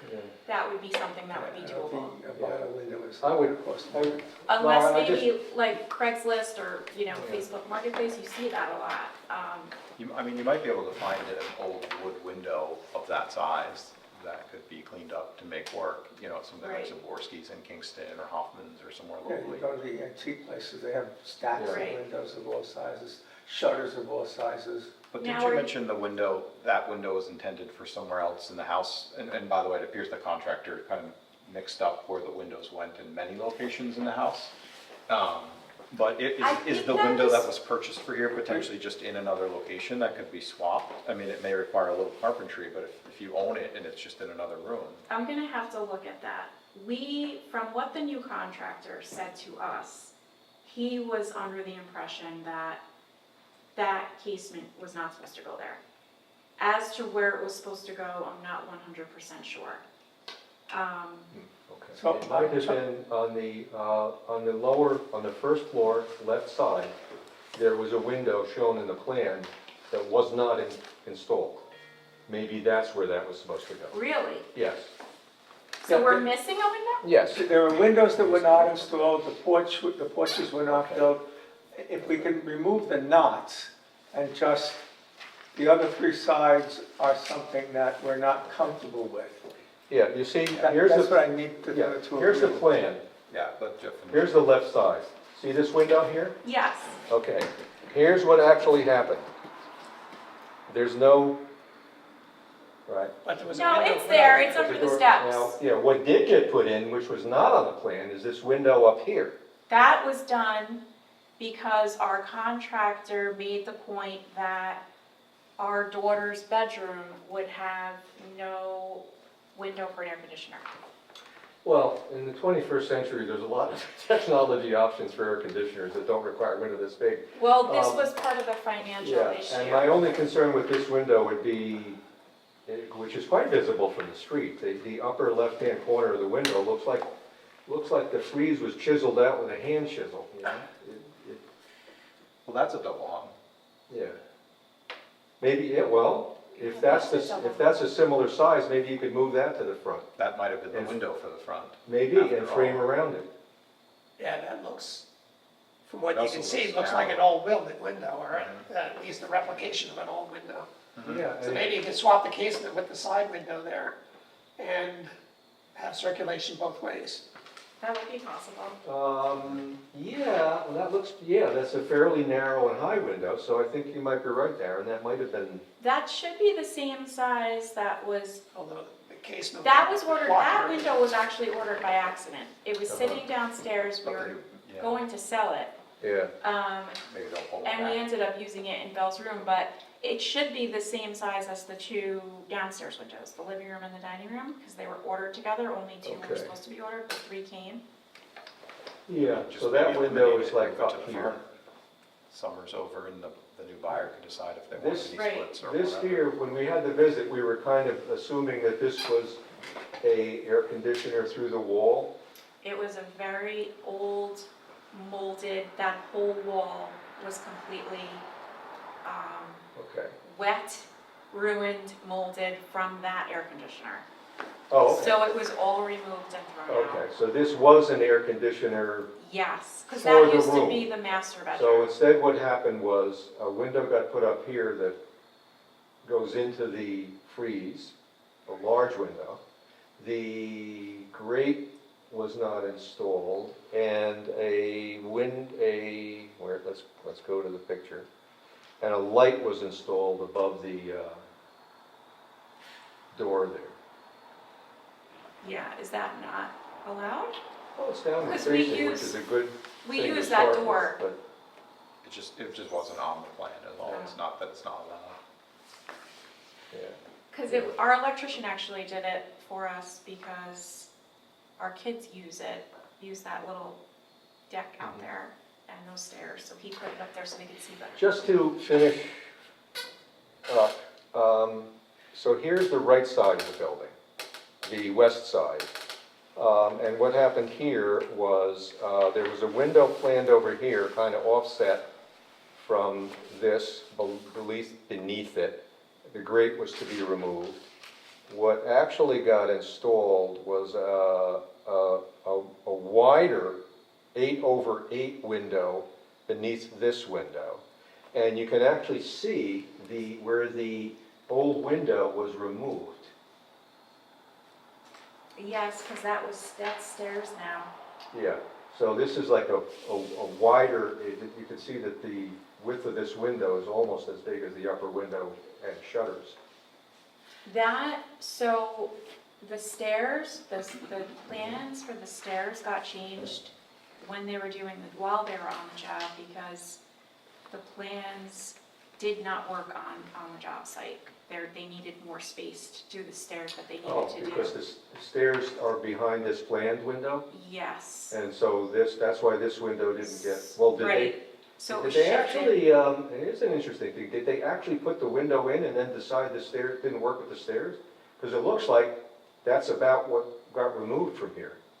The window was not in yet, but I Oh. believe that the hole was there. Yeah, that makes sense. Yeah. So they framed out the Yes. hole and Um, then decided to the put a stair- bigger was- window to the left. Okay. Yes, the stairs, Um, the change in the all stairs right. changed that window location. And finally, so this is what changed on that side, lower right window not installed, attic vent through the AC removed. Now on the rear of the building, this is the plan. So what happened here was, there was like a little balcony a door, an overhang with 2 lights. The balcony was not built, the door was not installed, the overhang was not installed, the door on the first floor right side was not installed, these 2 skylights were not installed, but on the upper second floor, a triple gang set of windows were installed instead of a door, a balcony, and an overhang, So can I just which is explain that? visible to no please? one, except if you're in the parking lot. Yeah, I actually like it better Yeah. than if we had the Can you door go there. there so we can see what that looks like, Jeff? But I can explain to you, so what happened was, we knew that the Juliet balcony wasn't going to be able to happen. It was, you know, and the money that we had left, we needed to make the house livable. So we knew that wasn't happening. The first contractor told us that the original windows ordered for the kitchen downstairs were not correct because he put the wrong LVL beam in there. So he claimed that those windows didn't fit and had us order a new set of 3 windows that he claimed would fit. So we did that through Williams Lumber. Come to find out after we had fired him that his LVL beam was wrong, the original windows fit beautifully. So now we had this new set of 3 windows. So the new contractor said, why put a door up there with no balcony? Let's just put those 3 windows up there in your master bedroom to save those 3 windows. Do you have a picture of that, or that's? Yeah, I didn't actually get a photo of the rear. I could show you a picture. No, it's okay, I understand. It's on the house listing, Realtor, on Zillow.com. Right. So It where looks are we nice. with this now? What can we propose of? We need a modified site plan, we need fixed what we want fixed. Seems like the window is the sticking point. in the So front. Chair, I haven't done a lot of talking tonight. You So have, your path forward could be, you invest the zoning enforcement officer and the building inspector to oversee and make sure these changes happen, and that their architect submit new stamp plans with everything as built and as installed, and they're inspected by them. Then you can sign those plans, and they can get their certificate, and they don't have to come back September 17th. Or, they have everything done that's talked tonight, their architect makes new renderings, and you have them come back September 17th and go over the renderings before any changes are made. September 17th, it's only 2 weeks away, and I'm sure it would take a while. I mean, do you think your architect could provide the updated plans in 1 week? No way. Because we need it a week before the next meeting. Yeah, no, he's gonna need time. But if we're strictly talking, I think we've narrowed it down, or at least the temperature of the board appears to be that we're talking about the central window on the front of the house at this point, maybe a tweak to the transom.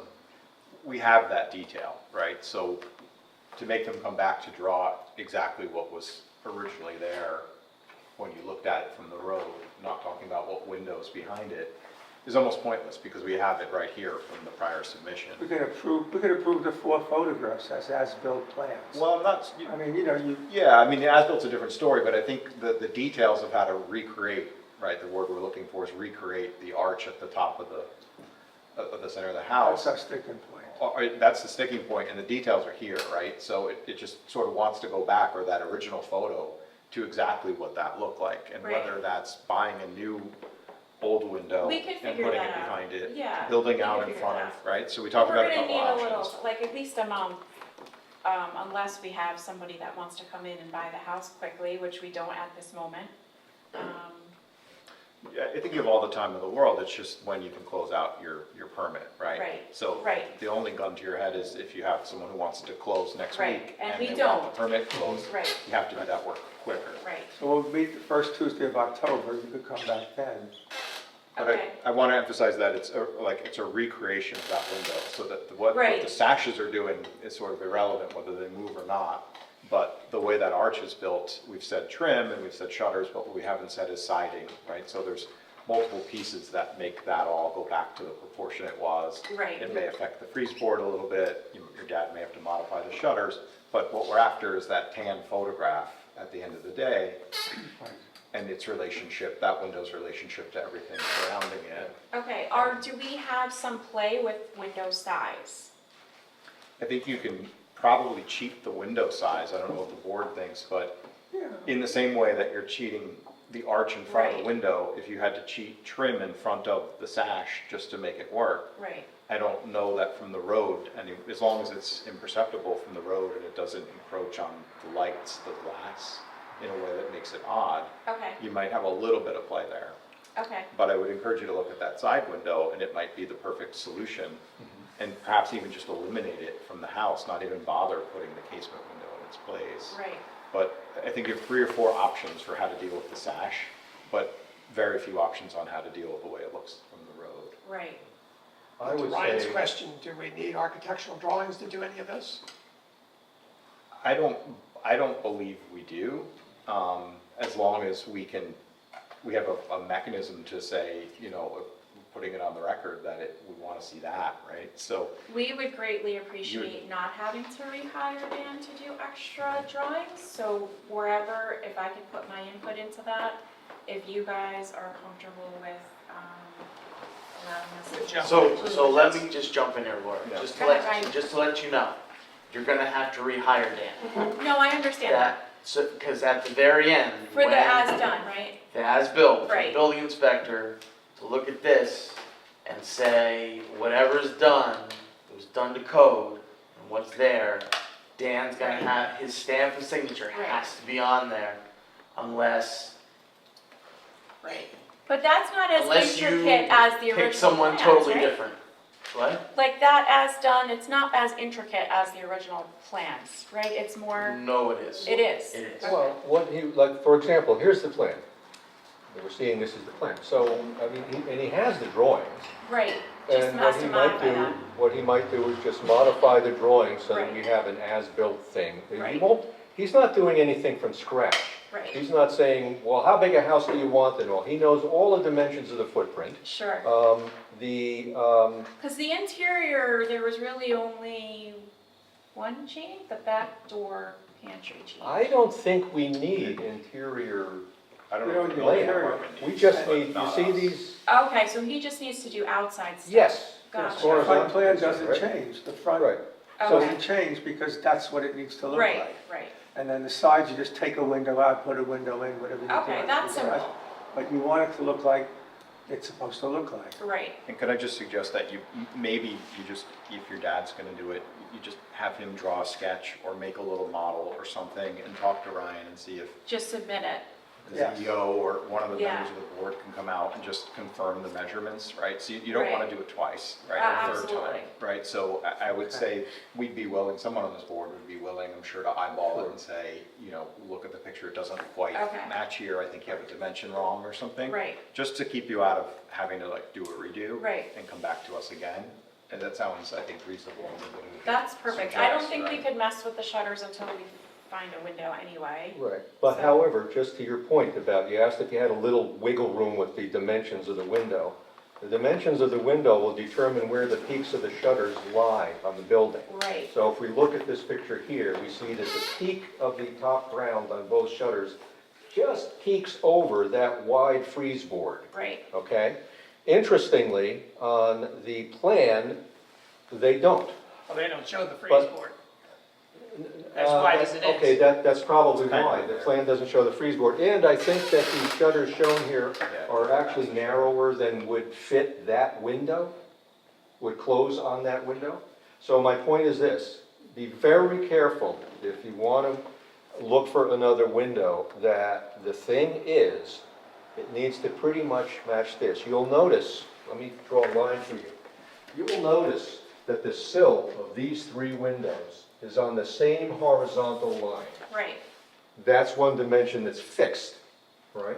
The other dimensions are basically the height of the window and the width of the fake frame that you put around it, right? And then, my point about these peaks, right? And I think John's right, the freeze board is not really shown on the plan, but you can see that the peak of it just touches and peaks over the peak board, right? So in other words, you're not gonna want something so high that this thing peaks up and it, it hits the underside of the eave, right? So those are the things that would govern the dimension of any different dimensioned window. Because shutters should look like they work. Right. Sometimes someone put in a 3-foot window and then put a 1-foot shutter and a 1-foot shutter, Right, and that would make sense. it looks stupid because they're not gonna close. Right. You'd have to have a 1.5-foot shutter, so Right. that they would look like they close. That's what why we put the rectangles there now, because the window is a rectangle. Right, The rounded would have looked we ridiculous. understand, yes. Okay, And if Do that, And transom comments? I'm willing to live with the transom as is myself, because other than the funny look into the glass, So maybe you can play with that. a it little looks like the original. Nobody would be able to tell the difference, Yeah. especially if they bought it at Hoffman's, which means it's an old. yeah, frame. you had to really scrub it up, it was pretty old. Yeah, I agree with that as well, John. The one thing I would like to see a look at and see if there's a solution to this oversized window that got put here, that's not on the plan, because you thought you needed it to put a air conditioner in, because you removed the through-the-wall air conditioner. Or did you? Is that what this thing is? No, there's nothing there. Okay. My point about this is very visible from even the sidewalk. Yeah, fix the trim on that. Yeah, can you have somebody fix that? Yeah, for- no, that's an easy thing. It's not even finished, it hasn't even been, the painting's not even finished on it. That's why it looks undone. You could see the trim's not finished on it yet. Yeah, looks like the cutout for the top. Yeah, it's just not part, done. Just not, It's just not done. Okay, so there's that. So that'll be Yeah, finished. so the main thing is again, that center second floor window and the dimensions where the quarter round top shutter peaks don't go over the frieze board, Right, and that the bottom of the window matches the bottom of the other windows. sure. horizontal line, Does so- it now with the casement there? Yeah, I Is think it it does, all even? yeah, I think it does. Okay.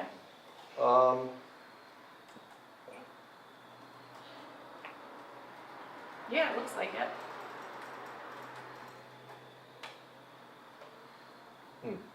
Fine.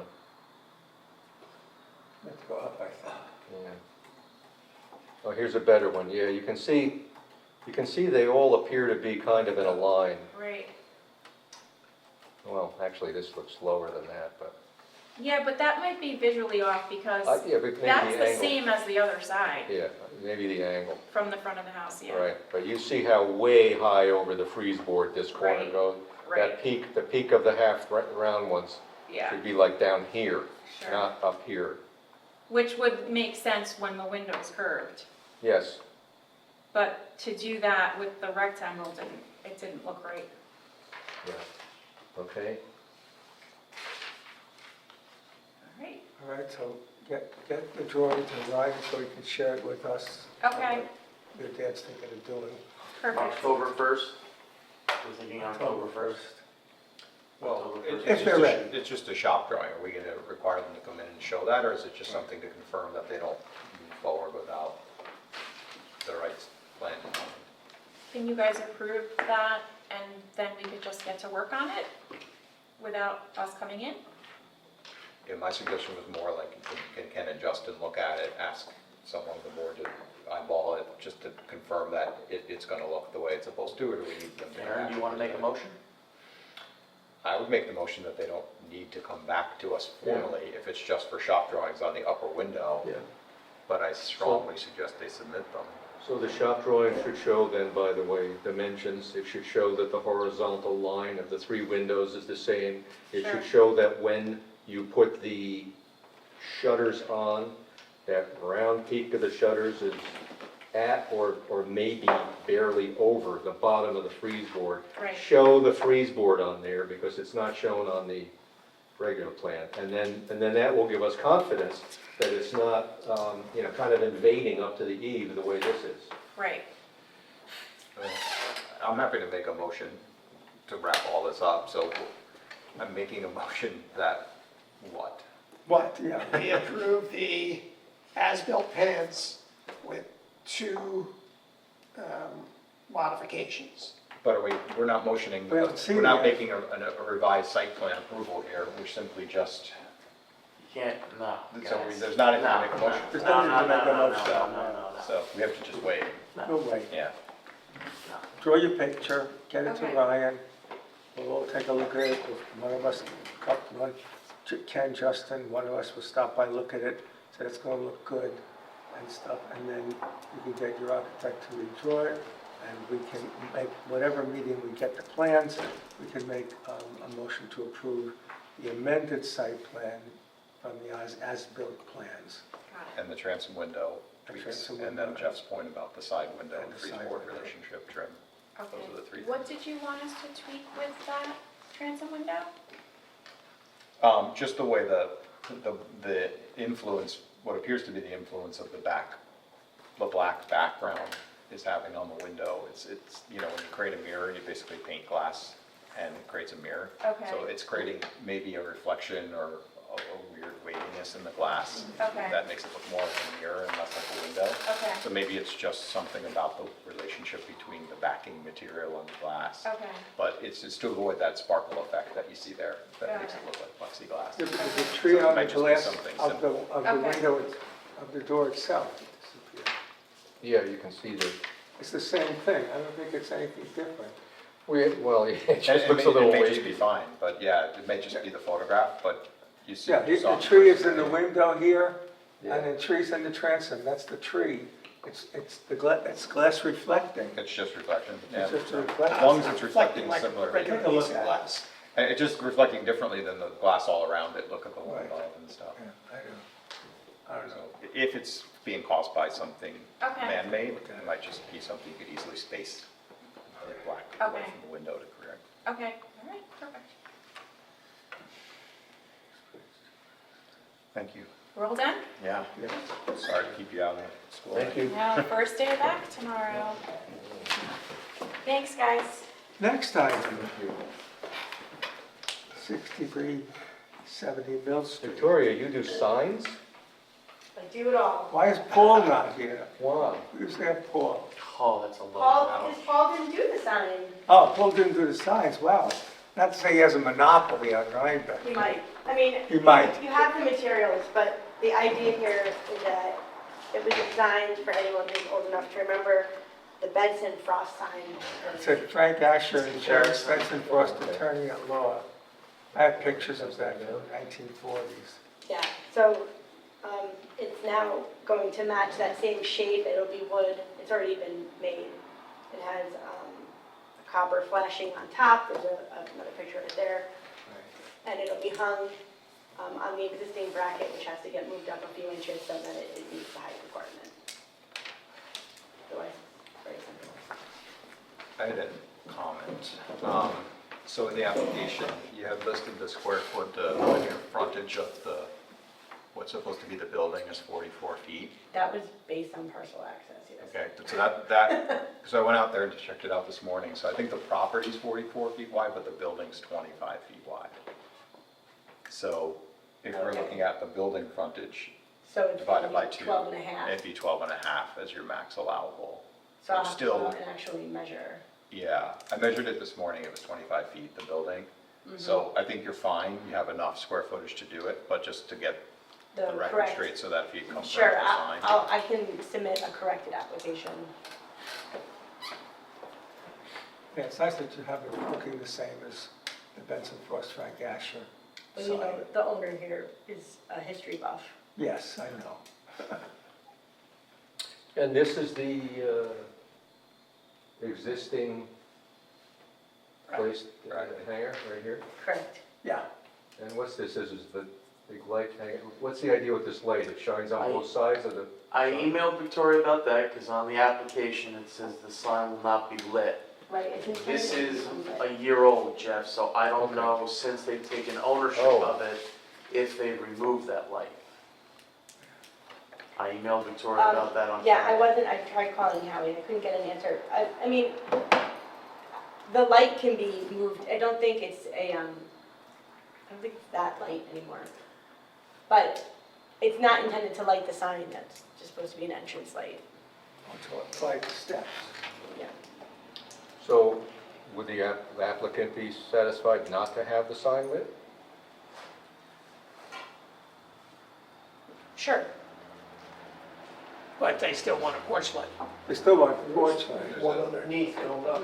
Yeah, that's this here, that's this here. Oh, yeah, there's a light there. I don't know.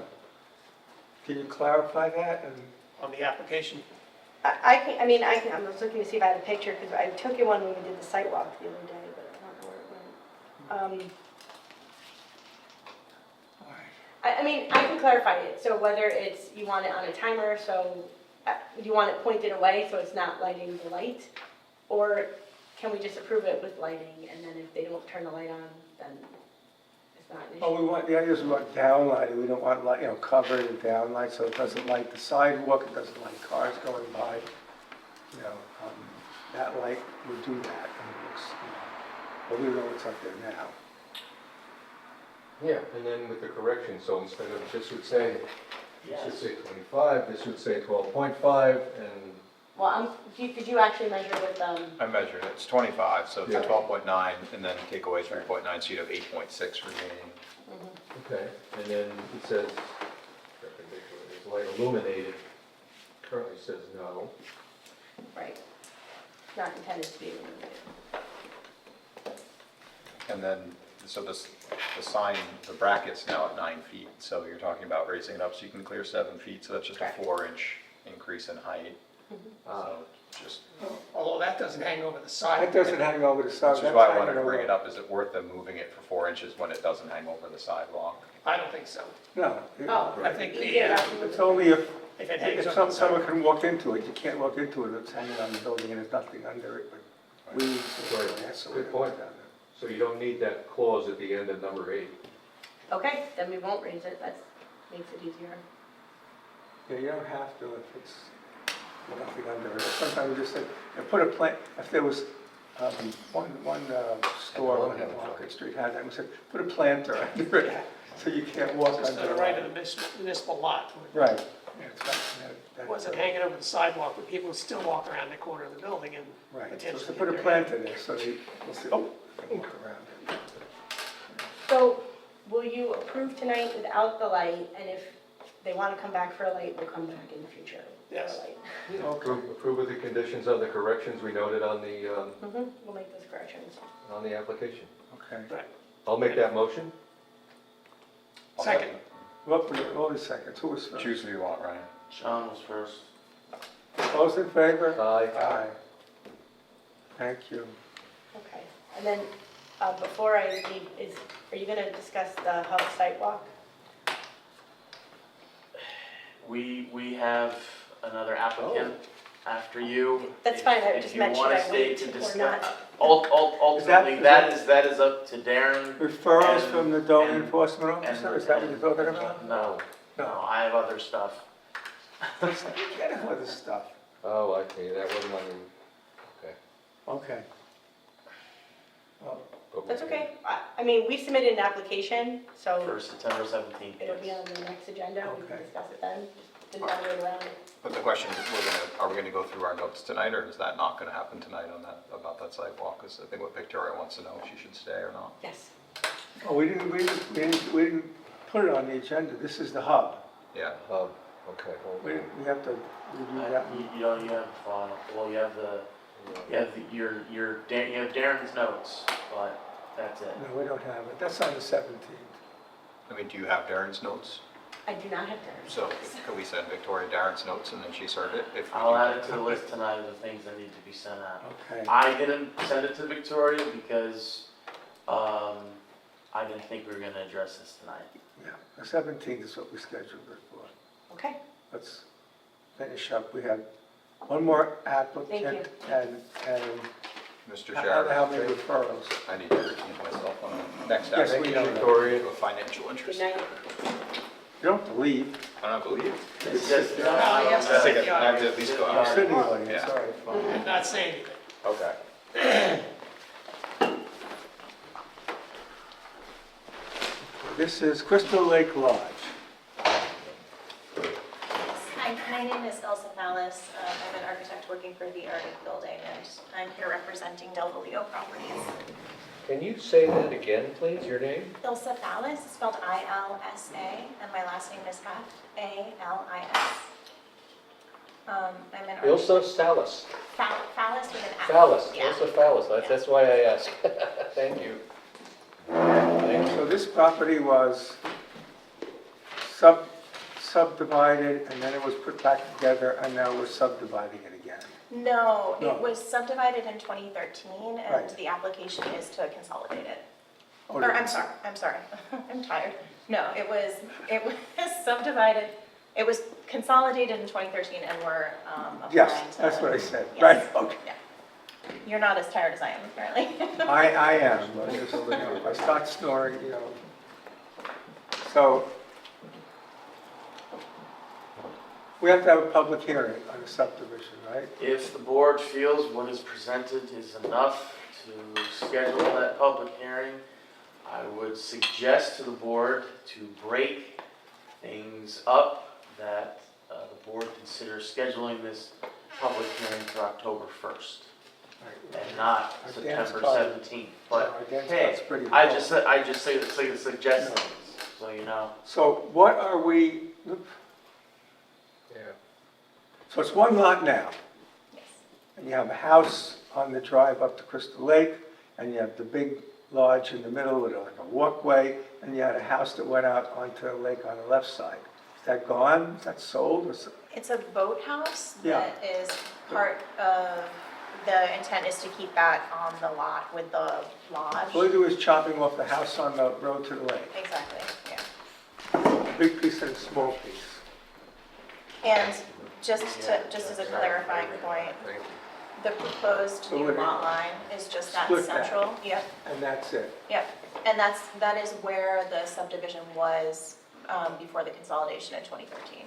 So we're gonna chop that off and sell that and do something with Crystal Lake. That's a legal someday. lot, and it has a septic system that Yes. functions on the lot. It does. It's already a fully operable house now, someone's been living in it for years, someone. It's been rented for a long time. It was recently sort of zhuzhed up for resale, to put on the market. Okay, Yeah, it has a functioning septic. so this is pretty simple, but. So this is the suggestion, is this line Exactly. Yeah. here, from one big one into two. Yep. Just go back to the original line. Yes. Okay. Is this the septic? What is this? Is this the boat house? That's a That's the garage. garage. The Garage. septic is on the lower Oh, I right-hand see. corner. Yep. Here's the septic. And that's the road up to So, the park, and the lake. Okay, and so the subdivision does not put the septic out of compliance? Nope. Nor does it put any of the existing structures out of compliance? It does not. The only thing that's worth pointing at is on the other lot, the larger lot. Yeah. If you go page up and to the left, you'll see the boathouse right there. Right. It has an existing nonconformity. It's a little too close to the lot line. Oh, But that's an existing condition that has been there for a long time. And you can also see, if you trace your finger up a little bit north, page north still, you'll see that's the neighboring house right there. oh, So it's not really possible to move that lot line over, even if that were. is this shaded part the house, or is this line the house? The shaded part is the neighbor's house. So the house, this section of the house is on the lot line? Yeah.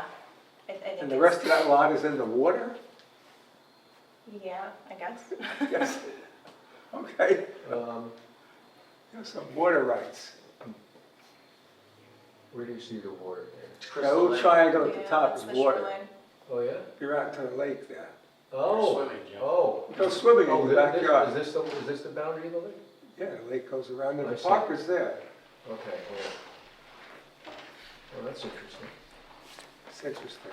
So all we're doing is chopping this piece, look, and that was the way it was. I don't think there's anything major here. Why don't we need a public hearing for what? the public, so For the next meeting? when do we want to have a public hearing? I would recommend to break things up To do October 1st? to schedule it for October 1st. You're well within the 62 days. Yeah, okay, Is that okay? It works for me. okay. October which? October 1st. I'll make a motion to schedule a public hearing for the subdivision of 6342 and 6, well, never, it's on the thing.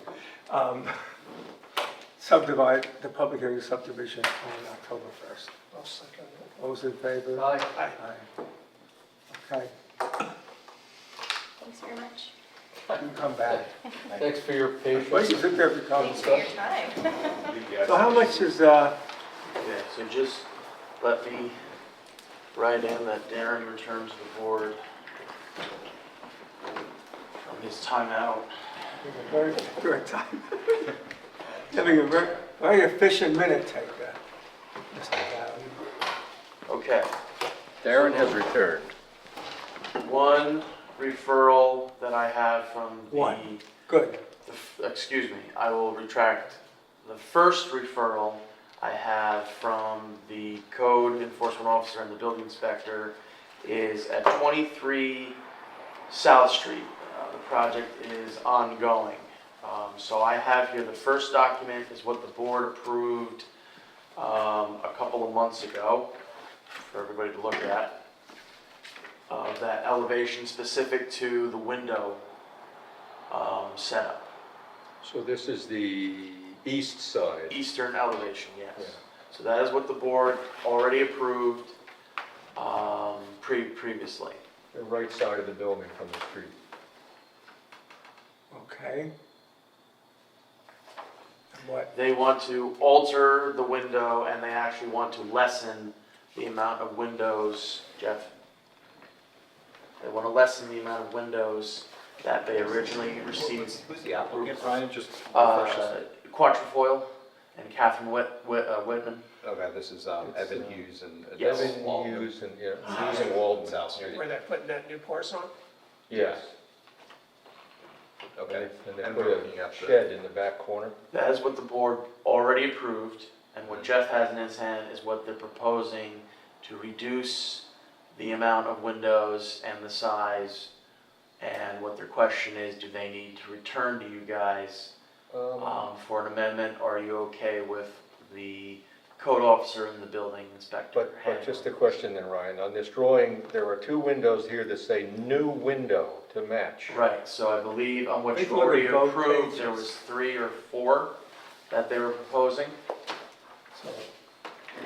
Or they want to remove some windows? They want to not install as many as they got approval for. no, Well, which ones do they not want to install, I guess is the question. and no window here? Well, those two are still. No, there's only one No, in there's the middle. one. Now, instead I of got 2, you. they have 1 here in the Yeah. middle. So this window's gone and this window's gone. They feel it'd be more accurate to the district. Certainly not putting this one on, we shouldn't have a problem with that, because that's existing condition. And one new window is probably better than 2 new windows, if we were talking preservation. Sure. And this is all in the area where the porch formerly like cut in, right? Yeah. That handicap ramp. That side. Yes. So this is not a, okay. That's not a new window, that's basically was there, and they're saying we're not going to put it there. It wasn't there. There's nothing It there. wasn't there. They're not They gonna don't put want it to put it there. in. They stay that way it is. So it just And keeps this it the one, way they're it not is. putting in either. There's no windows. They're taking out this window and taking out this window. And making that one smaller, those two Well, windows. it's a more compatible window than these, Right. actually, because it matches the existing window. I see. Yeah, and those two, to the right of the door, are smaller windows, right? So in other words, there's a 1, 2, there's 1, 2, Proposed. 2 proposed, right? And instead, they're These two putting in one that matches the size of this window, which I think is Okay, a better alternative both ways. okay. Yeah. I think we're good with this. You're good with the building inspector and the Yes. code enforcement officer hand in hand? Okay. Changes are less You got anything else? to it. I do, I have one last, one second The second referral, so this deals with the house that is behind the Valero station. The exact address is 6363 Mill Street. That's the hidden house. That's a beautiful house, you can't see. So the current owners have applied to replace the rotten wood panels on the existing 2 porches. And I believe there's a porch off the kitchen and there's a porch on the front. They want to replace rotten siding panels. She also wants to put a gate somewhere in the entrance. I believe what she's referring to is what's delineated between where the gas station ends and her So somebody driveway doesn't drive begins. into our driveway. Because I guess When people you are want to get trespassing. Yes. They have an arch over it that says, do not, Do not- private property. No one's looking up. But there's, she They're wants to just- put an actual gate on it to stop people from Yes. walking back there. And then that is pretty much it. I do have construction plans submitted by her contractor if you want to look at the exterior elements she's proposing. So It's a beautiful this- historic building. I'm not sure if it's on the historic register. it is. It is not. There are no- Because they there's no sold the exterior front of yet. the For property exterior? to a gas station. Now the building interior, the building all is, interior. as if you can't see it. It's beautiful. Maybe on the, Very old building. by your elbow, Mike? Nope. That's not a porch right Well, there? there's a porch here, but I would suggest we want to see the gate at the very least. porch there, Okay. I see. And if the other is a replacement in kind, Yeah. where it's just repairing, Is the using the gate on same there? materials and the same elevation and the same profiles, we Okay. wouldn't have to look at that. But if they want to change anything, they're coming in for the gate, we should probably see both of them. Okay, Yeah, I'd say as so, long as they submit some documentation, like with. As you come in and show us the gate, Okay, that's visible. so To justify something. I'll see, I'll give her the option to come on the 17th. However, I kind of have a feeling she's gonna want to take time because she hadn't even decided on the type of gate. So I'll give her the option for October 1st What was that address? as well. 6363 Mill Street is the technical address. It's the house behind Yeah. the Valero station. You have to go over there and walk under the arch and see the building. It's beautiful. They did. Just don't scare her mother. Her mother's living there. The best viewpoint, I believe, is if you stood in the back of Smoky Rock's parking lot. I looked over at it. That's good, right? Less intrusive. Is there anything else? That's it, that's all I have. Just minutes, Ryan, I don't know what to do with those minutes. They're awesome, but they just need, like copy editing, so, Okay. Do the YouTube things last forever? Like tonight? As a record of what was done, is the YouTube visuals going to be on the site forever? Yes. YouTube is Do dead. they phase out after 6 months you're or, wondering. No, if that's YouTube enough. is forever unless you take it down. I don't know, nothing's forever. Well, it's owned by Google. I don't think Google's going anywhere. No, I've got As far, It seems to me, we should, instead of expanding the minutes to 12 pages with every word and have to edit every word, That's what I mean, it's a pretty big task, AI is. we making should it go easier down than- and cross off 90% of it and just put the facts. guys, These are the basic elements. That's what This was- Ryan's trying to do. guys, I'll tell you. I was working with 50 pages of direct transcript. Wow. That is what's whittled down with what all you guys, Oh, gosh. with all you guys said. It's. That's the transcripts. This one, I would be surprised if we don't break 100. I believe. 100 pages Oh, yeah. of verbatim transcript with. Artificial with- intelligence. That's why I brought it up, to say like, So- is this, what can we do here to help you? AI is fake news. I will cut it back further. I will just go back through and cut it back further. Hit the high points. Can of you the ask AI to discussion do it? Can and you the say, votes. can you give me this in 6 pages or something? I can ask it to summarize the document and see what it comes up with. I would just ask that if then September 17th, I get comments like, oh, this was all left out.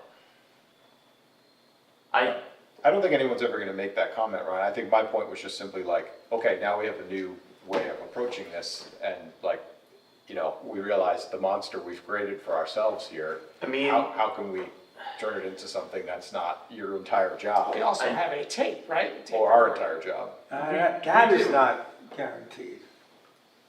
The audio?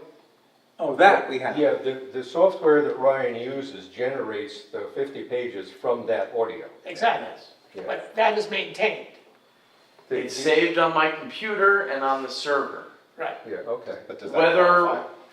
somebody keeps it, whether PCA or whoever the technician is, when Ryan is no longer working for the village, Yeah. that's up to the village. Right.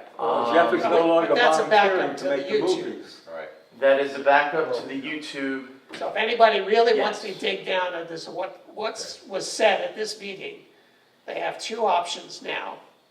And Correct. one backs up the other, so the minutes can be far less detailed. That's my opinion. Yes, I agree. Most minutes that I've ever seen Well- say, they list the public people who spoke and what they said.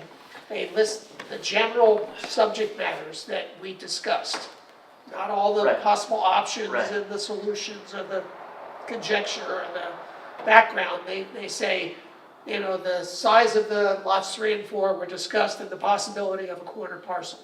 I counted, guys. You guys went back 25 times on whether it should be 7,500, 7,900 square feet, 8,000. So if you don't want it 25 times, Don't say it. don't say it 25 I times. think we still have to talk it out, but the minutes don't have to show, is what I'm saying. What I tried to do is I tried to incorporate your discussion, David's response to that discussion, Yeah. and if you had any more follow-up. I skipped over. Look at that, we just scared the daily catch away. I skipped over 3 or 4 pages of repetitiveness, of just repetitive, going back and forth, saying the exact same thing. Yeah. The So, best thing that worked, we had a human. We had Karen, Yeah. and we had Melissa, who went on to become zoning enforcement officer. She had a laptop and took the minutes, Yeah. and when the meeting was over, she could send out a draft of the minutes because she was writing it down as she went, so we don't have that. Well, just an observation on that, because what Ryan just said kind of perked my ears up. Are you saying that the files that are created are on your device or your PC? Or are they on a server somewhere? so they exist on the CPU Yes. that is under my monitor, and then they are also under my quote-unquote workstation on the server that the villages shares with the town. Okay, so the real question here then is what is technically, what is the retention period for the files? And what is the backup process for the files? Because the audio files are MP3 files technically. The video files are MP4 files. Every week after I do this, I come in and I hand Ryan a thumb drive with the video on it. That thumb drive, Ryan uploads that MP4 to YouTube. But if that YouTube account crashed or was canceled by the village, then the only copy would be if On you're my- maintaining on the, my server. are you maintaining the MP4s after you load them to YouTube? Okay. So as long as those things are being retained and backed up regularly, we're okay. One other thing I want to mention, and this is for 30 seconds. This isn't the first time we've had a problem with somebody that didn't do what they were supposed to with the approved site plan. Yep. We talked about this before, and I kind of talked with Aaron about this, and I think, and this was my email to Ryan, I think we came up with a draft of something we want Yes, people we to never sign. finished it. But maybe, No, for- that's finished. maybe for the next meeting, if we get a copy of that, we can just satisfy ourselves that that's what we want them to sign? Because they're not You signing say it now, they right? Approve the use of that? Right. Yeah. So He said just to backtrack to my email, So when the one project sort of unraveled and the fallout from that, we provided that document, which was signed by the owner, to David Gordon. David Gordon reviewed this and said, I know what you guys are trying to do, I get it, but this can't hold up. This, We have money in our budget, which we never Alright. use, this can't, for legal services. Could you get that to David Gordon and tell him, you said this doesn't work, could you draft something that will work? yes. And we'll pay for it out of our Yeah, budget that we never use. yeah, I think. Because we a should couple do of the that. I hiccups agree. were in that version you guys were using that was created by Ken as the building inspector. You guys ultimately had in there that you were going to hold the contractor accountable. You really can't do that. The contractor's just hired. He's hired, he's paid to just do the work. Nothing on the plans has his signature stamp, nothing's on there. Yeah, the owner has All to- that's on there is the owner's signature and the designer of record being the architect or the engineer. Well, if that's That's easy for the David to objection take off. that David Yes. Gordon had, maybe it's just some wordsmithing to say, you know, if they can't be held legally accountable, just a reminder to tell them, so they're a little bit scared, and they keep reminding the owner, wait a minute, you're asking me to change something, and they had this document that said you can't change things, and that's gonna be on you. It was Right. one of the items, Yeah. he understands the Yeah. intent that this is a document in the realm of an affidavit that you want the applicant, when they receive approval, resolution, whatever the outcome is, to be held to that they understand that they will be held accountable if they go off the tracks. Okay.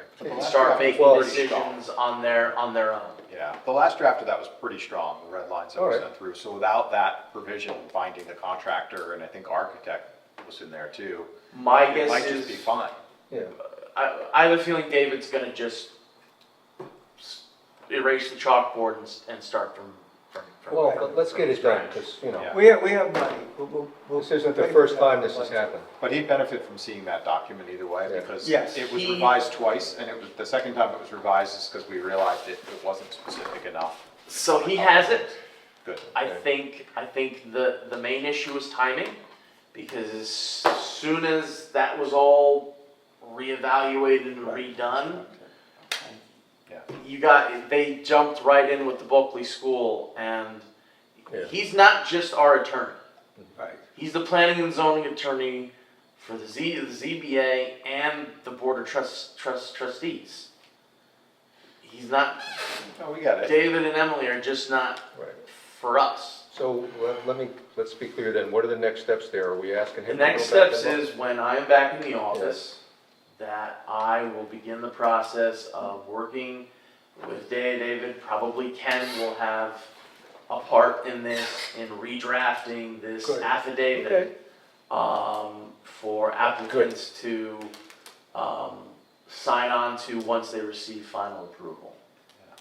Because, I mean, 22 Livingston is not the same house it was. Yeah. In so many ways. I mean, we focused in on the highlights, but there's 50 changes there. I mean, There are. there's different shutters all over the place, mismatched shutters, windows in different locations. I mean, it It's just goes very on and hard on to and on. put us in a situation where we say, rip it all out and do it right. Find That's why $100,000 having some somewhere. seriousness up front, Well, which we gotta the owner have a knows. document like that protects us from Yeah. the aggravation of having to say, you know, take out a home equity line of credit for $100,000 and put it back the way it was. Yeah, I think it would have made a difference. Maybe I'm dreaming, but I think if we had that with those people and they knew, I think it might have made a difference. Was John Wayne better to ask forgiveness than ask permission? Seek forgiveness than seek prior permission, yeah. Right. Is there anything else? No, I gotta go. I make a motion to adjourn. Second. All, We all aye, we're all in favor.